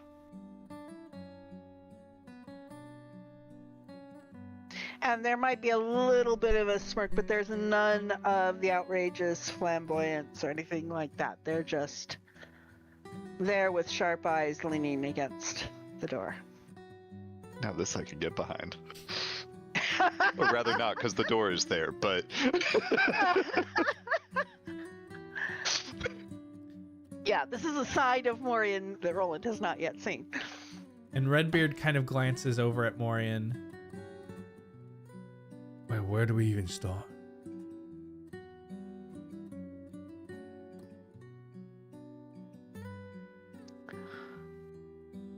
That is a really good question. I guess the Any- first... Do you guys have any questions to sort of start us off? I think before we open it up to questions, we should be forthcoming. We don't know what all is going on. There's a lot of questions that we have to get answered as well. But whatever Zayne and potentially others might be up to, we weren't a part of it. Well, not What about exactly. Oh. We've been working with Zayne for some time. And a few weeks ago, I guess around when you all got into town, he came to us and said that there was a new group that we should keep an eye on. And so we have. A few of us in different places at different times. The gala, the docks. That's where Alma was first spotted by Jasira. And my fight with York wasn't exactly coincidence. But everything else that's going on, we had no idea. We've been working with him as an adventuring group for a few years, but all this other stuff. I mean, I didn't think I knew the So- man, but I thought I knew him better than that.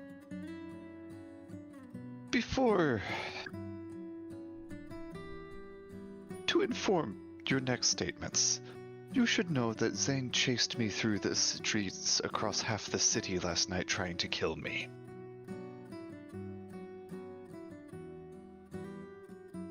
You know, I heard there was a considerable commotion. Guards died. And I will not rest until the head of that Tigarsonar is crushed beneath my boot. So you are willing to get beat up to meet us?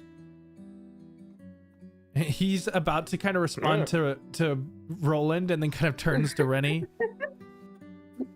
It's not the first time that I've been beaten up to meet somebody. And Roland, at this point, I'd be happy to hold him down for you. That's all I need Ha! to hear. Please continue, friend. Well, like Morien was saying, do you have any questions that we can clear up around those statements before we go into other portions that we've learned? You already hinted at this, but I imagine you had no idea he was involved with Galrath. I hardly even know who Galrath is, only by name. Pulling on that thread, how have you heard the name? I just know him as a noble. I know that we traveled past the estate a couple of times. I've seen the place. I've never seen Galrath himself.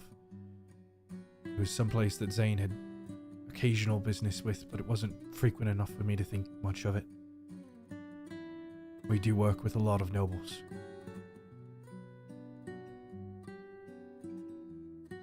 Huh.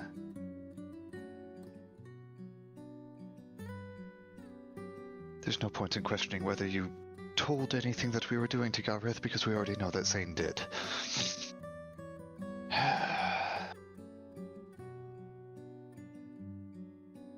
We gave a lot of information on you all to Zayne and to the group as a whole whenever we were first working together. I don't know how much of it was relevant, but I apologize for whatever role we played.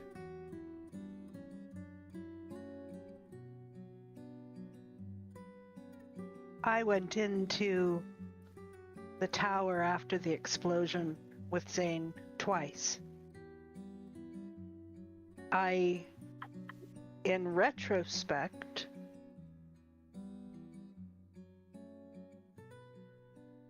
I believe he was looking for any evidence left behind that might lead to him. Huh. I did not know that at the time. He knows I gave you the book. He had access to it before I gave it to you. Roland, do you still have the book? Didn't I give it back to Morien? You talked about it, but ended up keeping it. That's Well, did right. We Roland had that have it, or did conversation Boko of have it? Roland would have it. He's the cipher guy. I was gonna say I don't know if I have any books. And Roland, you Yeah. haven't finished deciphering everything, but you do have portions of it. I have plenty of arms.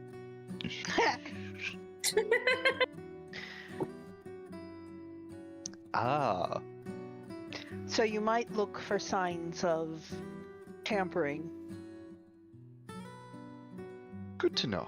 And as you kind of pull Reason. open the journal, you do flip open, and the last couple of pages after the final entry, which you had thought was the last page, do appear to be missing. Page is missing. Of course. There's always pages missing.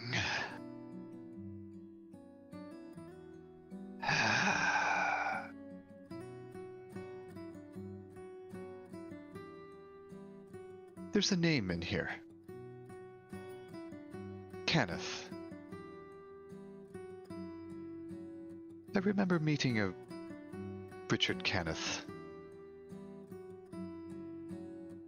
at the gala. Morien will actually show surprise. Jasira, you especially note a reaction to that name in pretty much everyone's face of the Verdant Vale, especially Alma. I think, Roland, you would even notice it for sure on Alma, just based off of your passive. Yeah, passive is 15, so it ain't bad. Most everyone else is good think- enough at keeping their reactions somewhat hidden, but Alma is not in this moment. Alma, what do you know about him?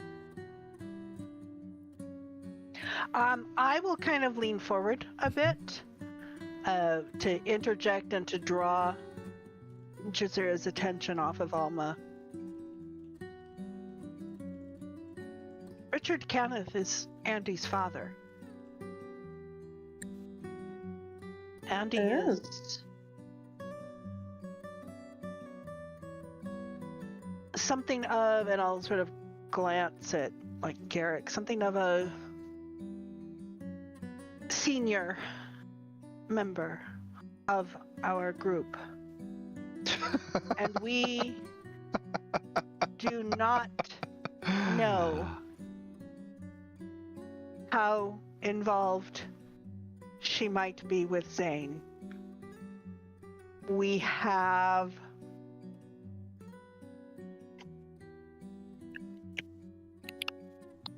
concerns that she at least, we don't know, and we have not been able to ascertain. And there's one other who rounds out our group, our leader, by the name of Maine. He's not often in the city, only comes with us whenever he's got a big job. Andy's been the second in command for most of the work. If Andy's involved in this, it's gonna hurt even more than Zayne. I feel betrayed by Zayne, but I'll get over it. Andy would feel like my heart was being ripped out. Roland's gonna take a beat, look between Redbeard and Morien, and will actually walk up to Morien and hold out a hand for a handshake. And Morien will show surprise for the second time. And we'll put, with the persona formally back in place, we'll give a flamboyant, of course, and we'll shake. But the steel in their eye gives it more Thank weight you. than just the flamboyance. Thank you for volunteering the information. Because Andy's name is in this book too.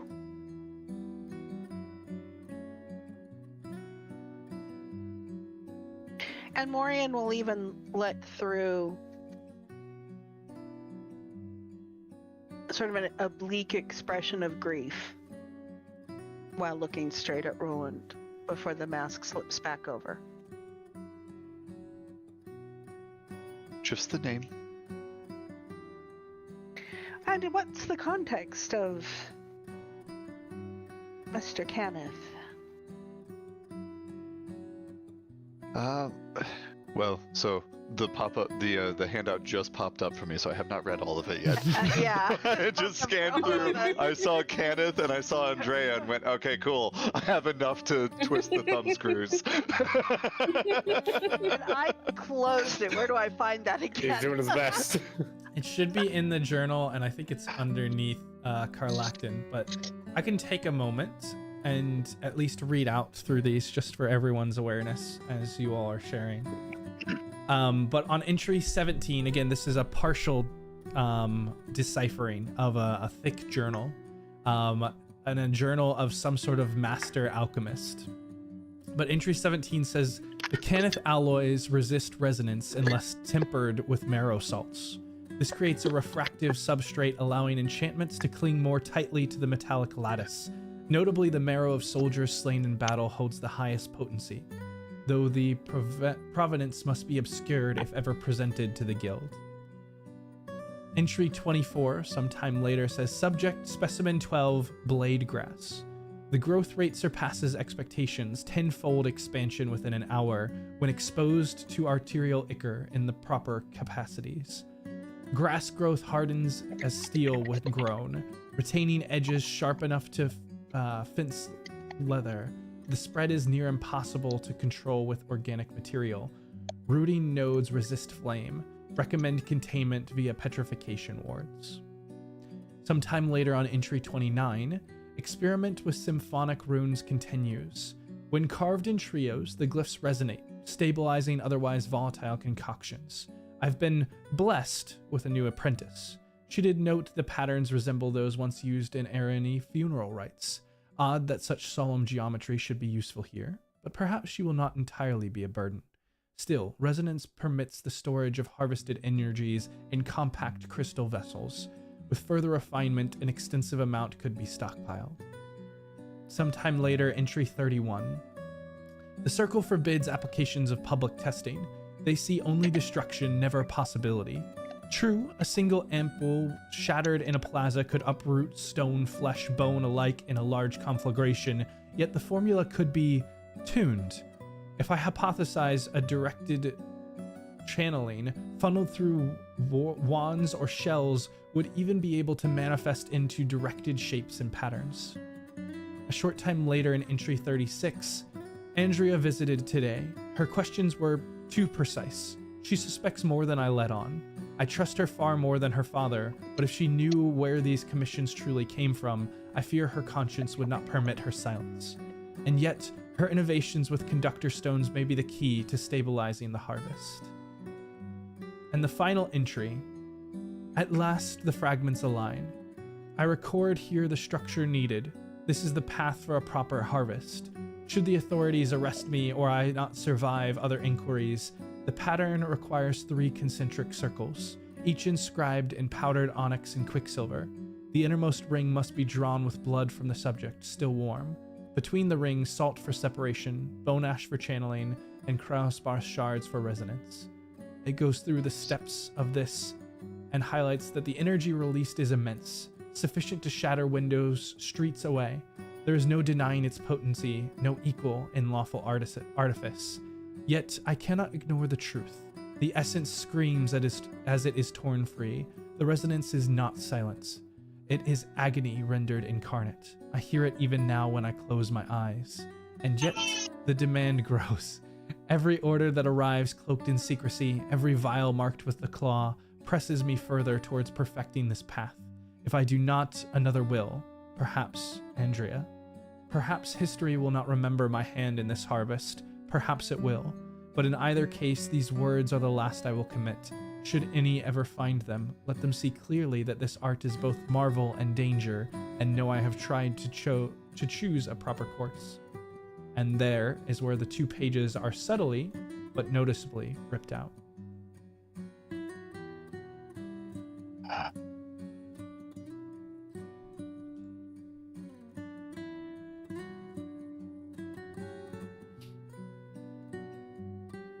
There is a chance, from what is written here,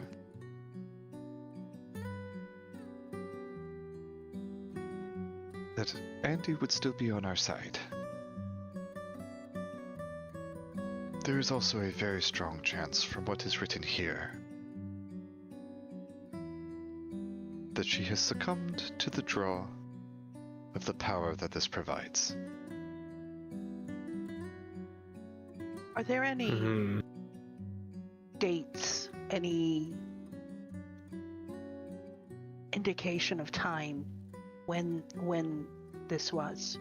There's no indication of time, only the space between these entries. It looks like some sort of daily or frequent journal, and the entries by number are kind of how much space is between them, but how long ago this was, there's not a really good indication.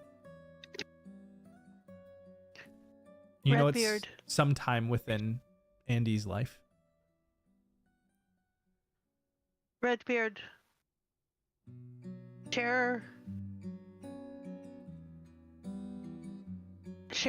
when you went with Andy. It was about 2 years ago. I didn't think anything of it at the time, but we did laps around the city.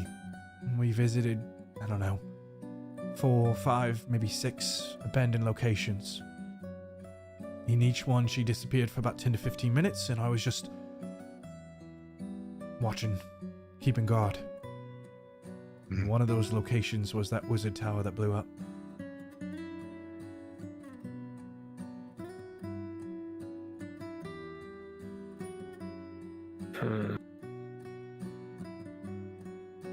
How long before the blowing up was that? 2 years.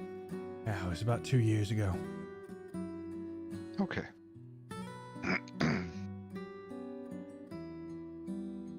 Enough time that she could have been being used as well.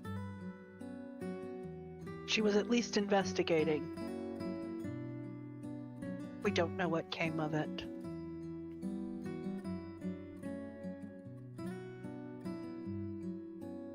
And Morien, Redbeard gives you a kind of look that you register and kind of leaves it up to you, but you know, and I don't think anybody else would catch. They might catch the look, but wouldn't understand the intent. But Redbeard is kind of inquiring if they should tell them more of what they found.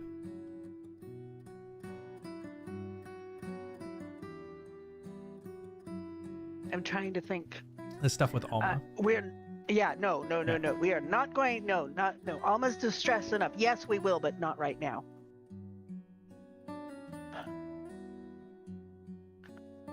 Okay.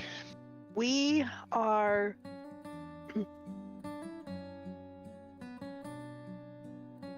And I will look around at each of my friends.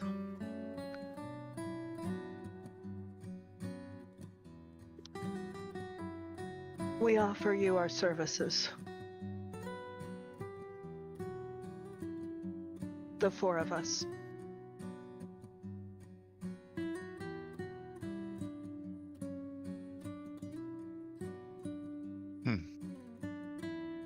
And Morien glances around at the other 4 again. And you see Redbeard kind of gives a aye. And the big Garrick, just who has had his hands, these metallic fists just cross the entire time, just gives kind of a nod.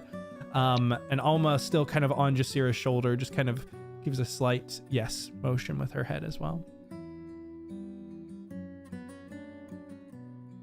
And so Morien will then return to looking at Roland with the chin jutted a bit.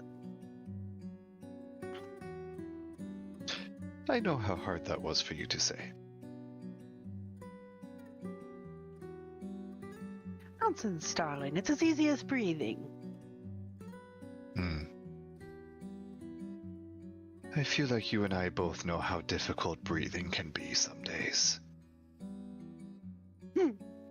Now there you have me, darling. I must confess.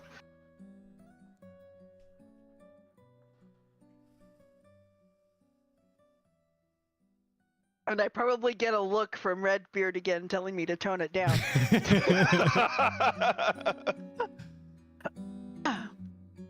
At which, guys, I absolutely must give a cheeky grin to Redbeard. After all, I have an image to uphold. I mean, what can one do? I'll look around at the rest of the group. And then as I'm looking around, just go, wait a minute, where's Boko?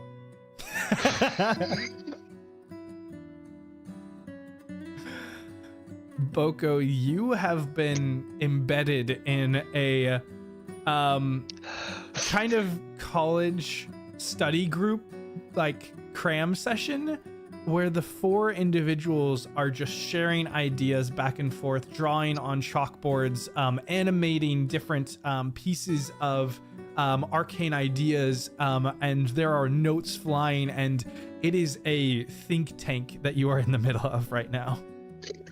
I I am also not sure if any of these people can be trusted, but desperation is a hell of a drug. So Whether or not these people can be trusted, they do seem to be the right minds to put towards this problem. And you can feel that you're making progress.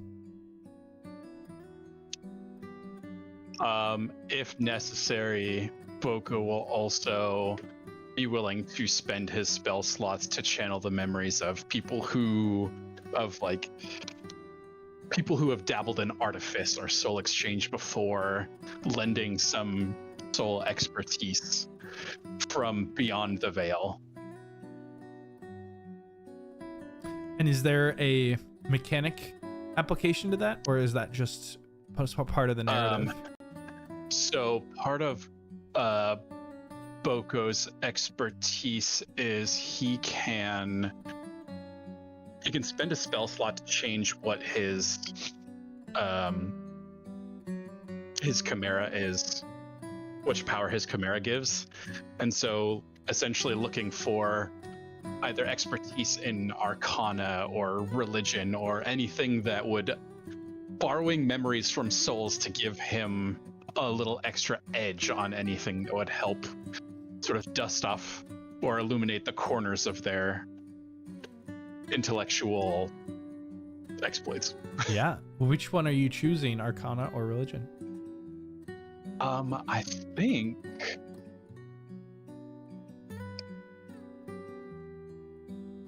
like religion might be interesting. Ooh. Yeah, we've kind of polished the arcana side on this, and I imagine arcana is in the wheelhouse of the people in this room. So Boko will lean towards religion. Okay. Oh, that's exciting. This could also go horribly wrong. Well, let's find out. With the progress, are you continuing through the night, or are you taking a rest and resuming work in the morning? Boko is not going to rest. He is going to stay up as long as these people are willing to stay with him. Okay. Then give me a religion check and take a level of exhaustion. All right. Can I do the religion check before I take the level of exhaustion? Yes. Okay, cool.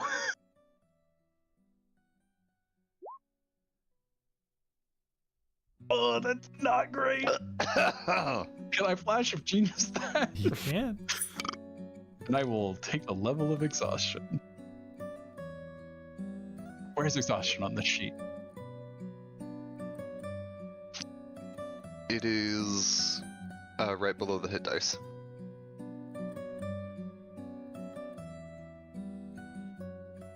I don't see it. That might not be on my sheet. Maybe it is a setting you have to turn on? It should be. Potentially. I will find it.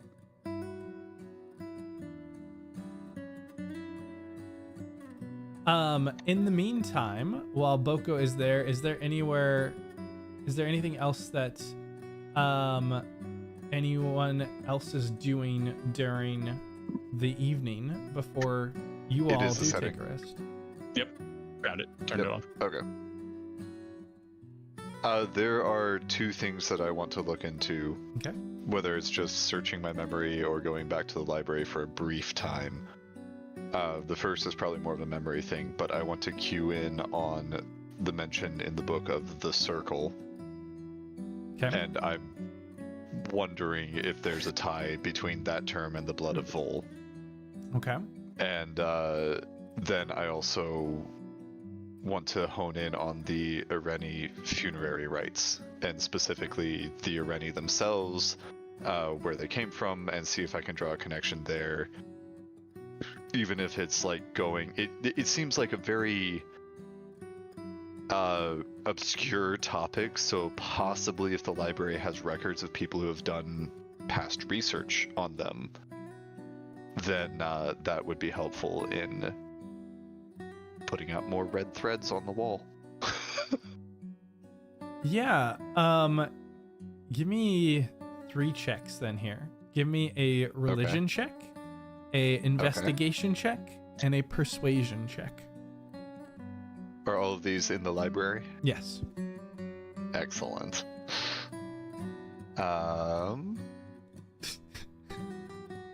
I will guide myself on each one as it is very intentional on each thing. So, you said religion, investigation, and that's +2, so it's a 31 in the library. In the library. Investigation and persuasion. We do all our best work in the library. And persuasion. Ooh. I mean, 14 on the persuasion. So... Hang on, no, not 14 on the persuasion. I think that's just 12.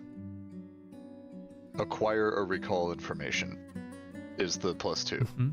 So... This is technically acquiring information, funny enough.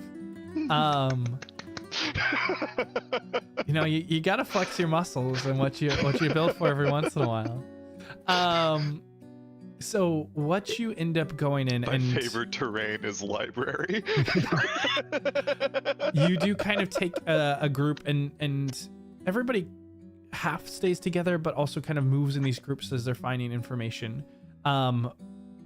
What you end up finding, Roland, the circle does not tie to the blood of Vol. However, the Areni are the formal name of the High Elves, and the blood of Vol was started with the High Elves. And so there could be a connection through the funeral rites there. The blood of Vol is a religion that is very much based in death and in the afterlife. And so there are the possibilities of connections in that space. However, the circle doesn't seem to appear in any of the texts that are included in the Blood of Vol, which are fairly limited.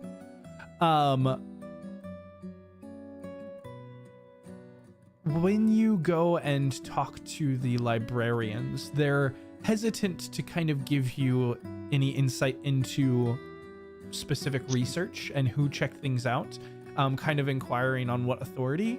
But when you mention that you're with the Iron Horizon, your name has gotten around enough that has bought you weight. And you're able to find out information that these details on different portions of the Areni funeral rites and of their kind of their traditions and their magics related to what they do for funerals, for what their religions are based on passing on, how that evolved into the blood of Vol and was infused into Karnas history. There's a number of tomes that are or were checked out at one point by Andrea Cannith.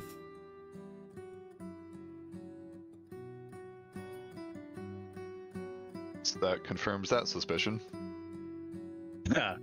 Well, at least that she is the new apprentice that the writer was blessed with.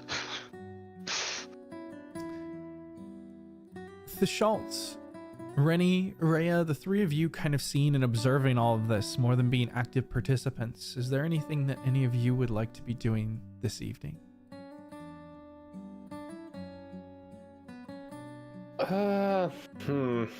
Trying to think of what went wrong with some of my stuff last time. I mean, aside from the usual, it's just terrible rolls.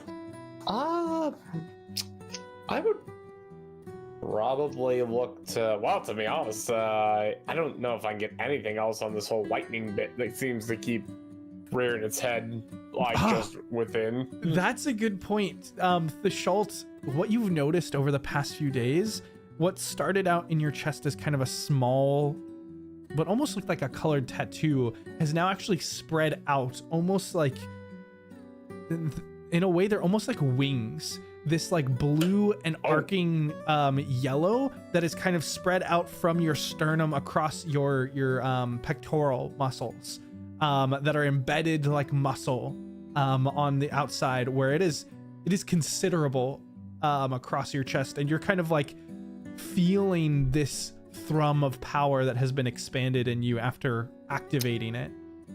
Oh, that's new. No longer just a thunder throat. Yeah, I guess not. What the hell? And I'll say, as you're kind of looking into your artifice, you notice the artifice on Garrick's arms, and you two spend some time kind of talking over different ideas. You notice different mechanisms and within his own applications that you might be able to twist. And the two of you kind of talk back and forth. For being kind of a muscle meathead, he actually understands the mechanics fairly well. I like this guy. Rennie, was there anything else that you wanted to be working on? I think honestly, I'm chilling it, but I guess, do we have an understanding that since we saw these guys, is this going to help or hurt our chances? Chances at? Because aren't we doing stuff in this set of Lord's Games events things? Possibly. That was something you all had considered to try and gain a leg up on Galrath.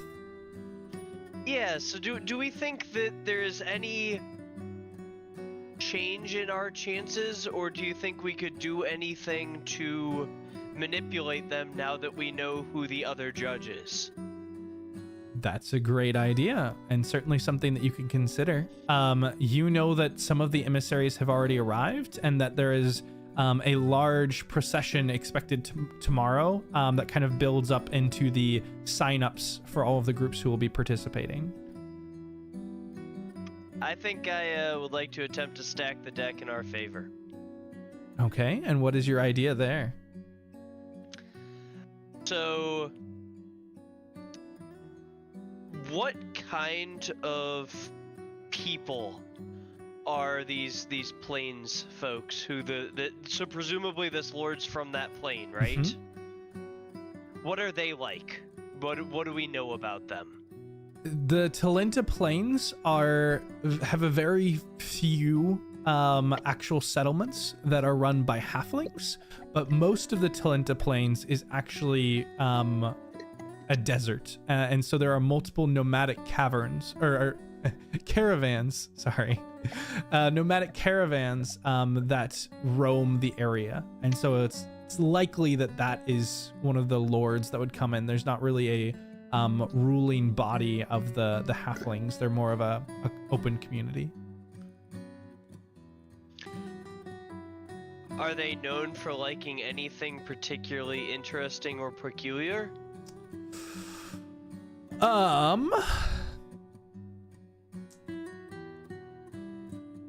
They... trying to think of what would be a good answer for this. Because the answer is yes, but as far as how it's relevant to what you're doing, so the caverns are fairly wealthy, mostly because of trade, and so they have a society that is very much built around mercantile aspects, and so there is wealth in things like silk and gold and rare materials, but there is also respect in business acumen and in wit and clever intelligence, if that is helpful. Yeah, so let's try and fashion something that is, and if the Schalt has time to help, that is unique, shiny, and let's try and get it to this new lord. So I guess I will go about trying to figure out who might be his steward or something of that nature. That there's probably a group that has accompanied him, and let's see if we can get the right people, sit down, play cards with them kind of thing, and see if we can get a favor from the Iron Horizon presented to him. Just something that would be a unique trinket and would be kind of cool to have. Make him like us. Yeah, go ahead and give me a charisma check of your choice, whether you're trying to be persuasive, deceitful, intimidating, to try and win your favor in to meet these emissaries. It is definitely not deceit. Let me get this I sheet figure actually it sounds like persuasion, but I wanted to give you the flexibility. Oh yeah, that's more of my thing. Okay, yeah. There is a smallish villa where they are kind of kept in the seaward. The seaward is kind of the nicer part of the city. And you find out this information through charming some guards, and kind of using the name of the Iron Horizon, which is well known. Find your way into this villa where there is about 4 individuals, and they have, again, many of them are darker skinned, ranging from tan to a dark black. But most of them are human. One of them is a orcish individual, but rather than a greenish complexion, actually has kind of a light pale complexion. And then you see one of the individuals is actually an elf. But they're all in these long, wavy, silky garments, all of them adorned with jewels and necklaces. And as you kind of come in, beginning to tell them tales, kind of intriguing them with the opportunity to play with an adventurer from the city, they take you up on it and begin to play cards. And how are you kind of trying to twist this to your advantage? I want to be mostly honest, but a little bit embellishing kind of thing of like we had heard and that you guys might be the ones who were coming and excited to get to meet you, excited to and in the same way that many of the desert people here might really want to build a relationship. I want to build a relationship. I want to talk. I want to be genuine. I want to be excited to understand them, understand their tales, and pay attention to what they say and how they say it, and have a legitimate interest in the conversation. And then kind of start to just slip in little bits of like, hey, that we were thinking that we were going to be competing in kind of things, and look forward to seeing you on that. And just in case we don't get a chance to talk before the end of everything, we've fashioned something so you remember your trip here and enjoy it and look back fondly on it. And I will present them with the little trinkets that Thashalt made. That they look nice, but they're anything more than just being special to us, but a gesture that we wanted specifically to interact with them, as opposed to just a kind of generic like, oh, you were cool and important, I guess. Yeah, go ahead. That makes sense. Go ahead and give me a persuasion check at advantage. As you converse, these are emissaries of this, not so much a lord, but a leader of the caravan, whose name is Alaria. And you talk with one of the emissaries known as Dotson, and he's got kind of this like Lord Farquaad hair going on.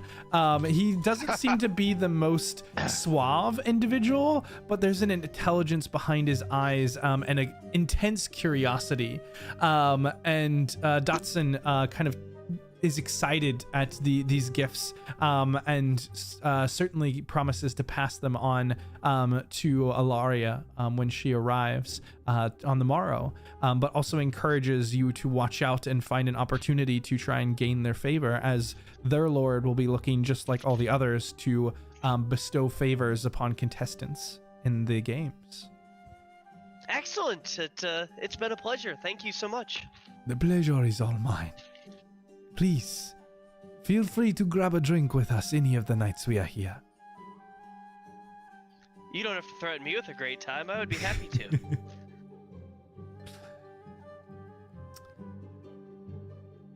And Rhea, are you accompanying Rennie on this, or was there anything else that you would like to do on this evening? Yeah, I would have been accompanying Rennie since he started working on a new song. I was the practice audience, helped him fine-tune it. Can you give me an investigation or perception check? Yes.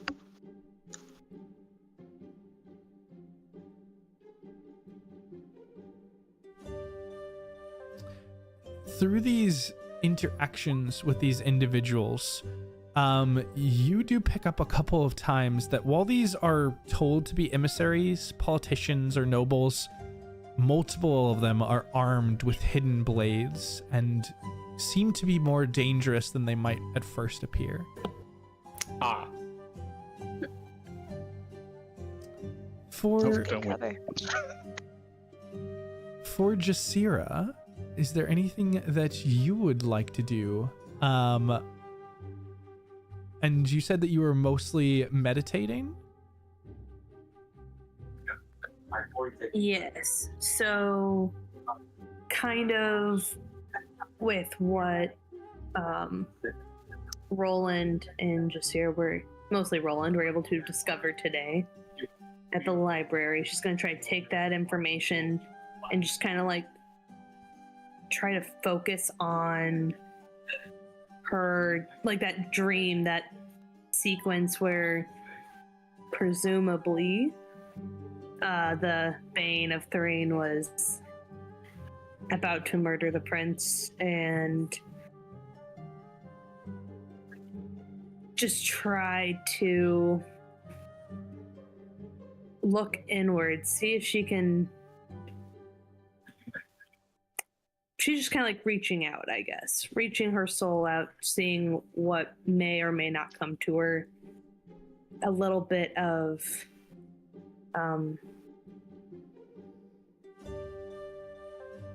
sorry, words is hard. I guess just trying to, in a way, I think she's going to try to incite the Gilded Man to communicate with her. Kind of antagonize him of sorts. And seeing if he can provide information of why she's suddenly seeing this. Oh. Yeah. How are you trying to reach out or get to the Gilded Man?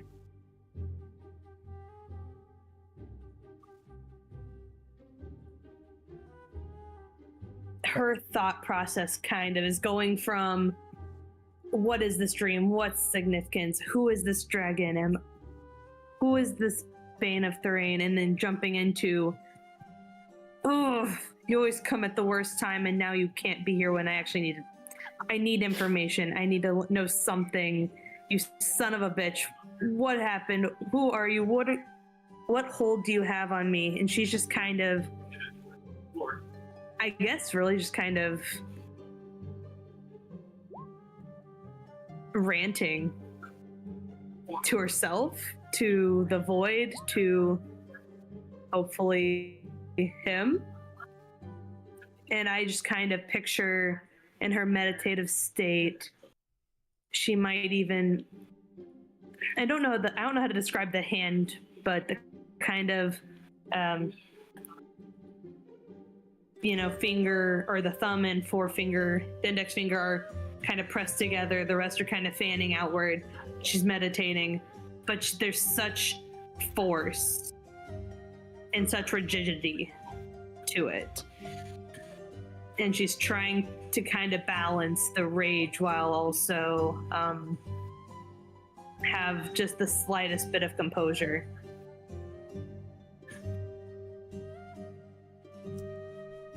And hopefully this does something. Go ahead and give me a wisdom check here. Okie dokie. Wisdom check.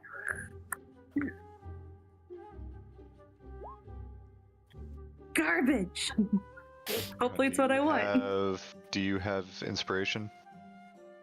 No. She was a potato. She didn't do much. Yep. Okay. Yeah. Jasira, Who knows? Maybe bad was good. You press your mind and try to force some sort of connection. And you are haunted by these flashes of that burning building, of the prince as you slice through him with a blade, of the golden mask of the Gilded Man, of Galreth, of the plantation, of your mother, grandfather, brother. These all flash by in these moments, and just enraged, you kind of open your eyes and press your fist down, and they touch onto a small piece of paper, a flyer. Morien, as she picks up this paper, what does she see? She sees the. I don't have it on this computer. I shared the image with you. Oh, let me find it in that. So it's a flyer for a the Shrouded Parlor, which is kind of an advertising thing about seeking answers, seeking insight.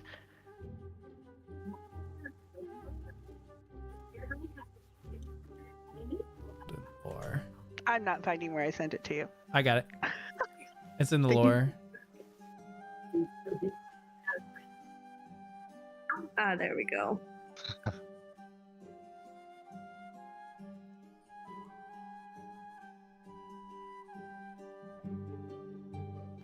But yes, you find this small flyer for the Shrouded Parlor that looks to provide guidance for those seeking some sort of sign.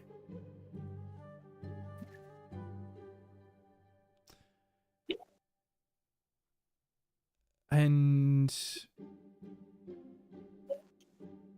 I think with that, there's one other thing I'd like to do. Okay. Just kind of not a high effort thing, but maybe one check. As the sun is setting and twilight deepens and we're heading back to safer quarters, I want to send a message through the network that I've worked on establishing. I've spent time in the castle ward, building a not the castle ward, the dock ward. Mm-hmm. Building a persona, building a reputation of someone who is good to have on your side and you do not want aligned against you. This is also where a lot of Andy's haunts are. I found her once. I want to find her again. And I'd like to use that intimidation I've laid out to send a message one more time that the boatman is looking for her. Yeah, give me an intimidation check at advantage.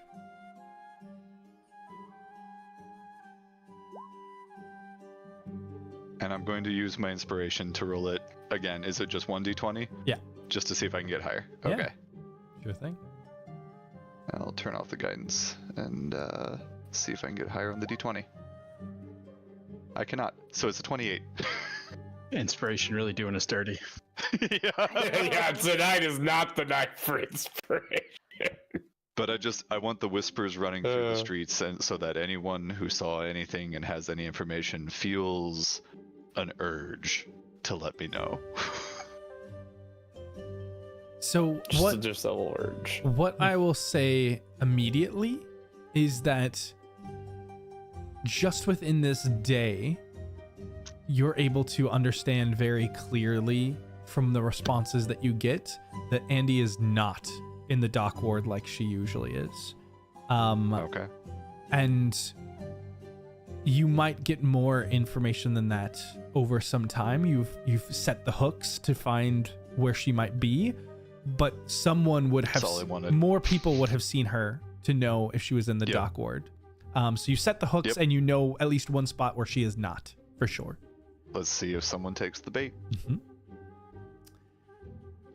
And for you all here, is the plan, from what Rennie did, I assume the plan is still to participate in the Lord's festival.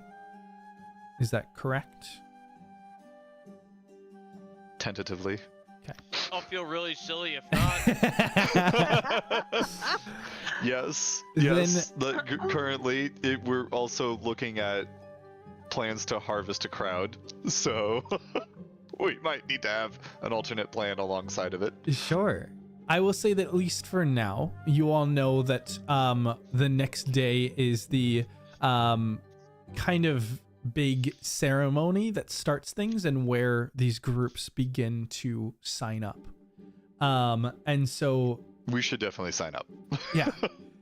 So Regardless. for you all, those of you who are not Boko, do get another long rest if there's anything that you need to recharge.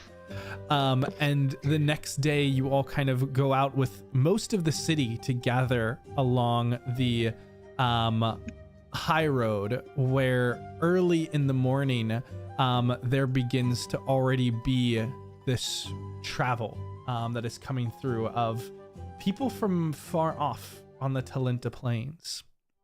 And as the morning sun kind of beats down on these stone streets, and before the bells of the plaza have even struck noon, this murmur ripples through the crowd.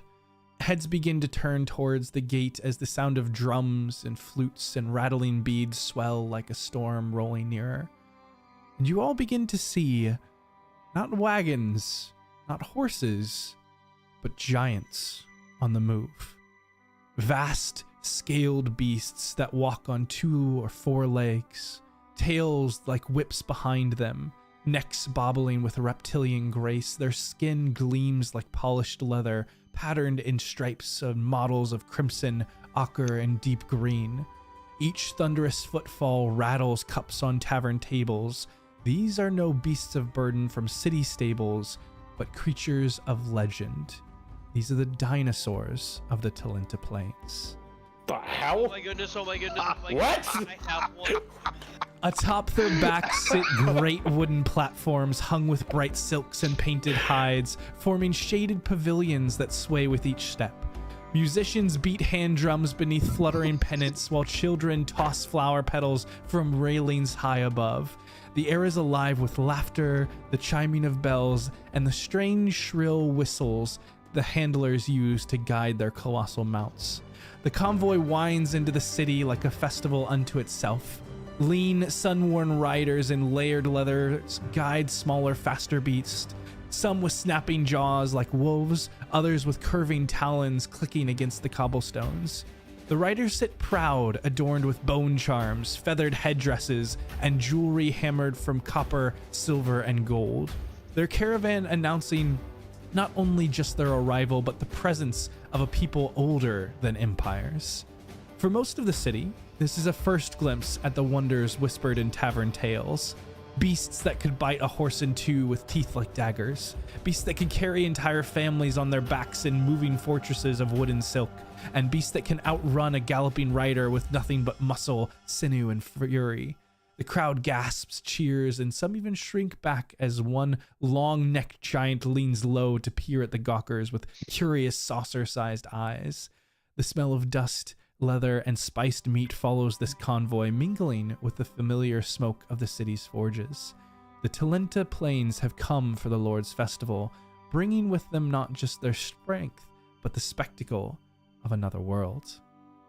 And before we wrap up here, you do have an opportunity in this large market as the festival kind of goes further south in the city, kind of culminating in the market before the castle ward, where these beasts begin to gather and tables are set up.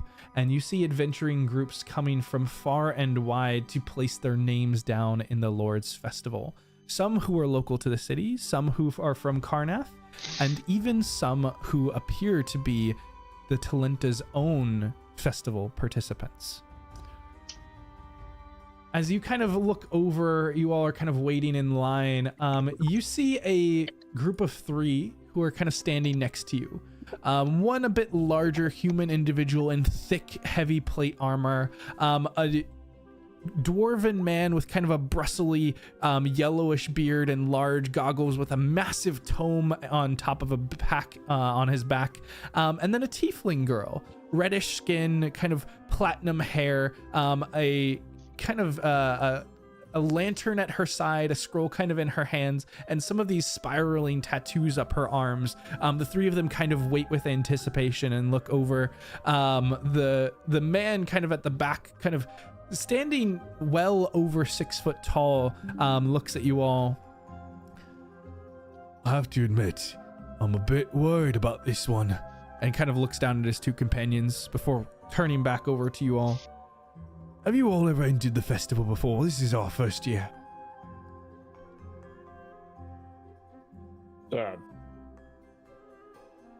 It's our first as well. Wow. Yeah. Good to have company. The dwarf kind of looks up. Mathis, you shouldn't be talking to people. These are gonna be our enemies. You don't know that. We might need some collaboration. I've heard there's all sorts of skills required in the festival. The tiefling kind of looks over as well. I just hope that it ends quickly. And as they step up, the human Mathis kind of puts a name or talks with the person behind, kind of writing down the names. They're quickly just kind of trying to scribe through a few basic information. What's your group's name? We're the Arts and Forces. I'm Mathis. This is Grom, and this here is Jessen. All right. 3 of you, that's it? Yes, the 3 of us. And what's your experience levels? We've been an adventuring group for about 2.5 years. Marks it down. All right. Next, come on. And motions up for you all. What information are you providing as they look for your name, which I assume will be the Iron Horizon, the names of everyone participating, which, unless otherwise told, will be the 7 of you in the party, and then should we register the Verdant Veil as well separately? That's the question. Wait, do I not get a if I'm not there? You can look to see if the Verdant Veil has signed up. I would say that upon inquiring, you definitely see that the Verdant Veil is indeed signed up. They were one of the first names to be put down. Okay. Yeah, we'll register the Iron Horizon because we already have another team in there. And are you putting down? Do I not get a register if I'm not there? Yeah, if Boko's not there, are you guys putting down Boko's name? Yes. I feel like we ought. I'm sorry. Boko touches all sorts of things without us saying he can, so we're gonna sign him up. If he doesn't show up, then so what? He is the party leader, after all.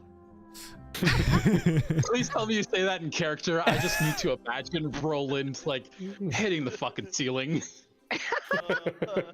Right, somebody get the ladder. We've got to scrape Roland off the ceiling again. And how long are you saying that you all have been together as an adventuring group? For reference, the events that started in this city were about 4 months ago. About 3.9 months. I know what answer David would give, but Roland would not come up with it.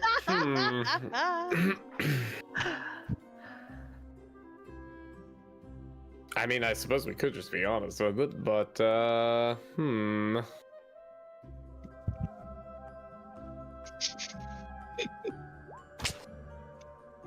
probably... Taken 3 years to go 3 months, yep. I'll probably honestly look to Roland on this. Is there any reason why we should conceal the standard number from them, or...? We didn't start going by the Iron Horizon until like 2 months ago. If that. That's that was true. like a That's few a weeks ago. Yeah, That is a technicality we could play on. exactly. That's what I'm gonna run with. I have made a great deal of progress in life by getting people to underestimate me.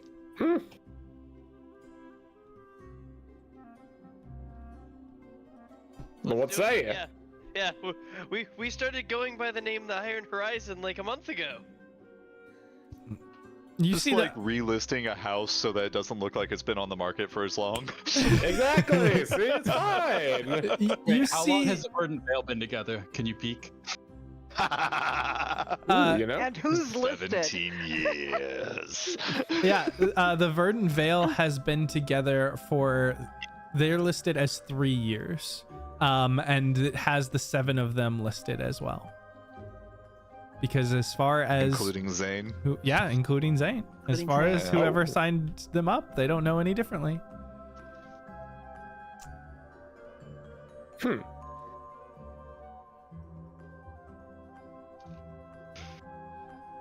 And you all, so you see the person's eyes kind of widen a little bit, but writes down 1 month. And Yes, sir. you see numerous other names on the list: the Clifftop Adventurers Guild, the Golden Valor, the Judge's Hammer, the Veiled Lance, the Vestige, Wandering Talons. Multiple different lines as you're seeing just how many people are participating in this event, and how many you might have to cross in one way or another.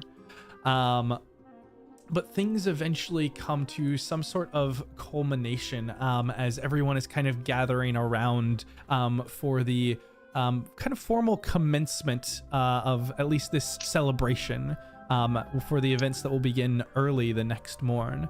And as everyone kind of gathers in the streets, you see small little purple balloons that are kind of hovering over and around, holding small little handouts and with bright golden letters that say, Kobold or Go Home Wilderness Supply Store. He's not here. Hide your Clyde, hide your... And these are small snacks, small bottles of water, things that are just kind of various festival accoutrement, but more of an advertising stunt, you think, than anything. And as everyone kind of gathers together in this central location, you see that there has been a large kind of construction outside of the market hall. This almost like stage above, kind of looking down, and with fanfare and explosions of different arcane fireworks, eventually the announcement is made of the Open Lord Christina Angever. And this woman comes out draped in this elegant purple, large shoulder pads of a kind of cape that goes over a similar purple dress. Her hair is kind of this brownish blondish color, cut very, very short. And she stands maybe a little over 5 foot. But there is an immense amount of fanfare and interest around her arrival as she begins to give a formal commencement to the activities. Welcome. What was her name? Christina Angever, and I'll put that in. The famous musician Christina Aguilera. Exactly. No. But as she welcomes everyone, welcome one and all to the metropolis, the city of splendors, our home of Carlacton. Here I would like to invite and thank our wonderful guests for joining us from the far-off Talenta Plains. We have many who have come and traveled, but our most notable guest is the wonderful Ilaria. And this other woman steps up beside on her left. This individual of these light silken robes that almost seem to flow. She kind of has this golden yellow cape and this matching coloration on a turban that keeps all of her hair above. She has a sun-kissed skin that is soft, but also this gaze that seems to just incur many of the years that she has spent leading one of these caravans. And she has a number of guards that are kind of off to the side. These individuals in these yellow and brown tight leather outfits with long spears and curved sabers. And she just gives kind of a slight nod, and these large golden earrings kind of dangle from either side of her face. And Christina, or the Open Lord, continues on. It is wonderful to have those with us from the far-off lands to help us in these festivities. As everyone knows, this is a common tradition. But we do have an unexpected development for many. I must admit that this year is one of note. For this year will be one of transition. It is common for the Open Lords to transition from one to another at many of these festivals, but I have to admit that I had not given any indication of my retirement until now. But nevertheless, this will be an excellent event to put forward our nominations. And as of yet, there is but one who has risen above the others. One who has come to represent the city in all of its greatest achievements, and one that we would be happy to elevate and walk in my footsteps. And you all see as to the right, No. Galreth Ranchon steps forward Oh, no! gives a bright, glistening smile out to all those gathered below. And as this moment of unsettled horror sets in as the stakes have been risen once again, that is where we're going to go ahead and wrap up for this session. Thank you so much for joining. I cannot wait to see what moves on next. But yeah, we'll see you there next time. Oh, that's not good.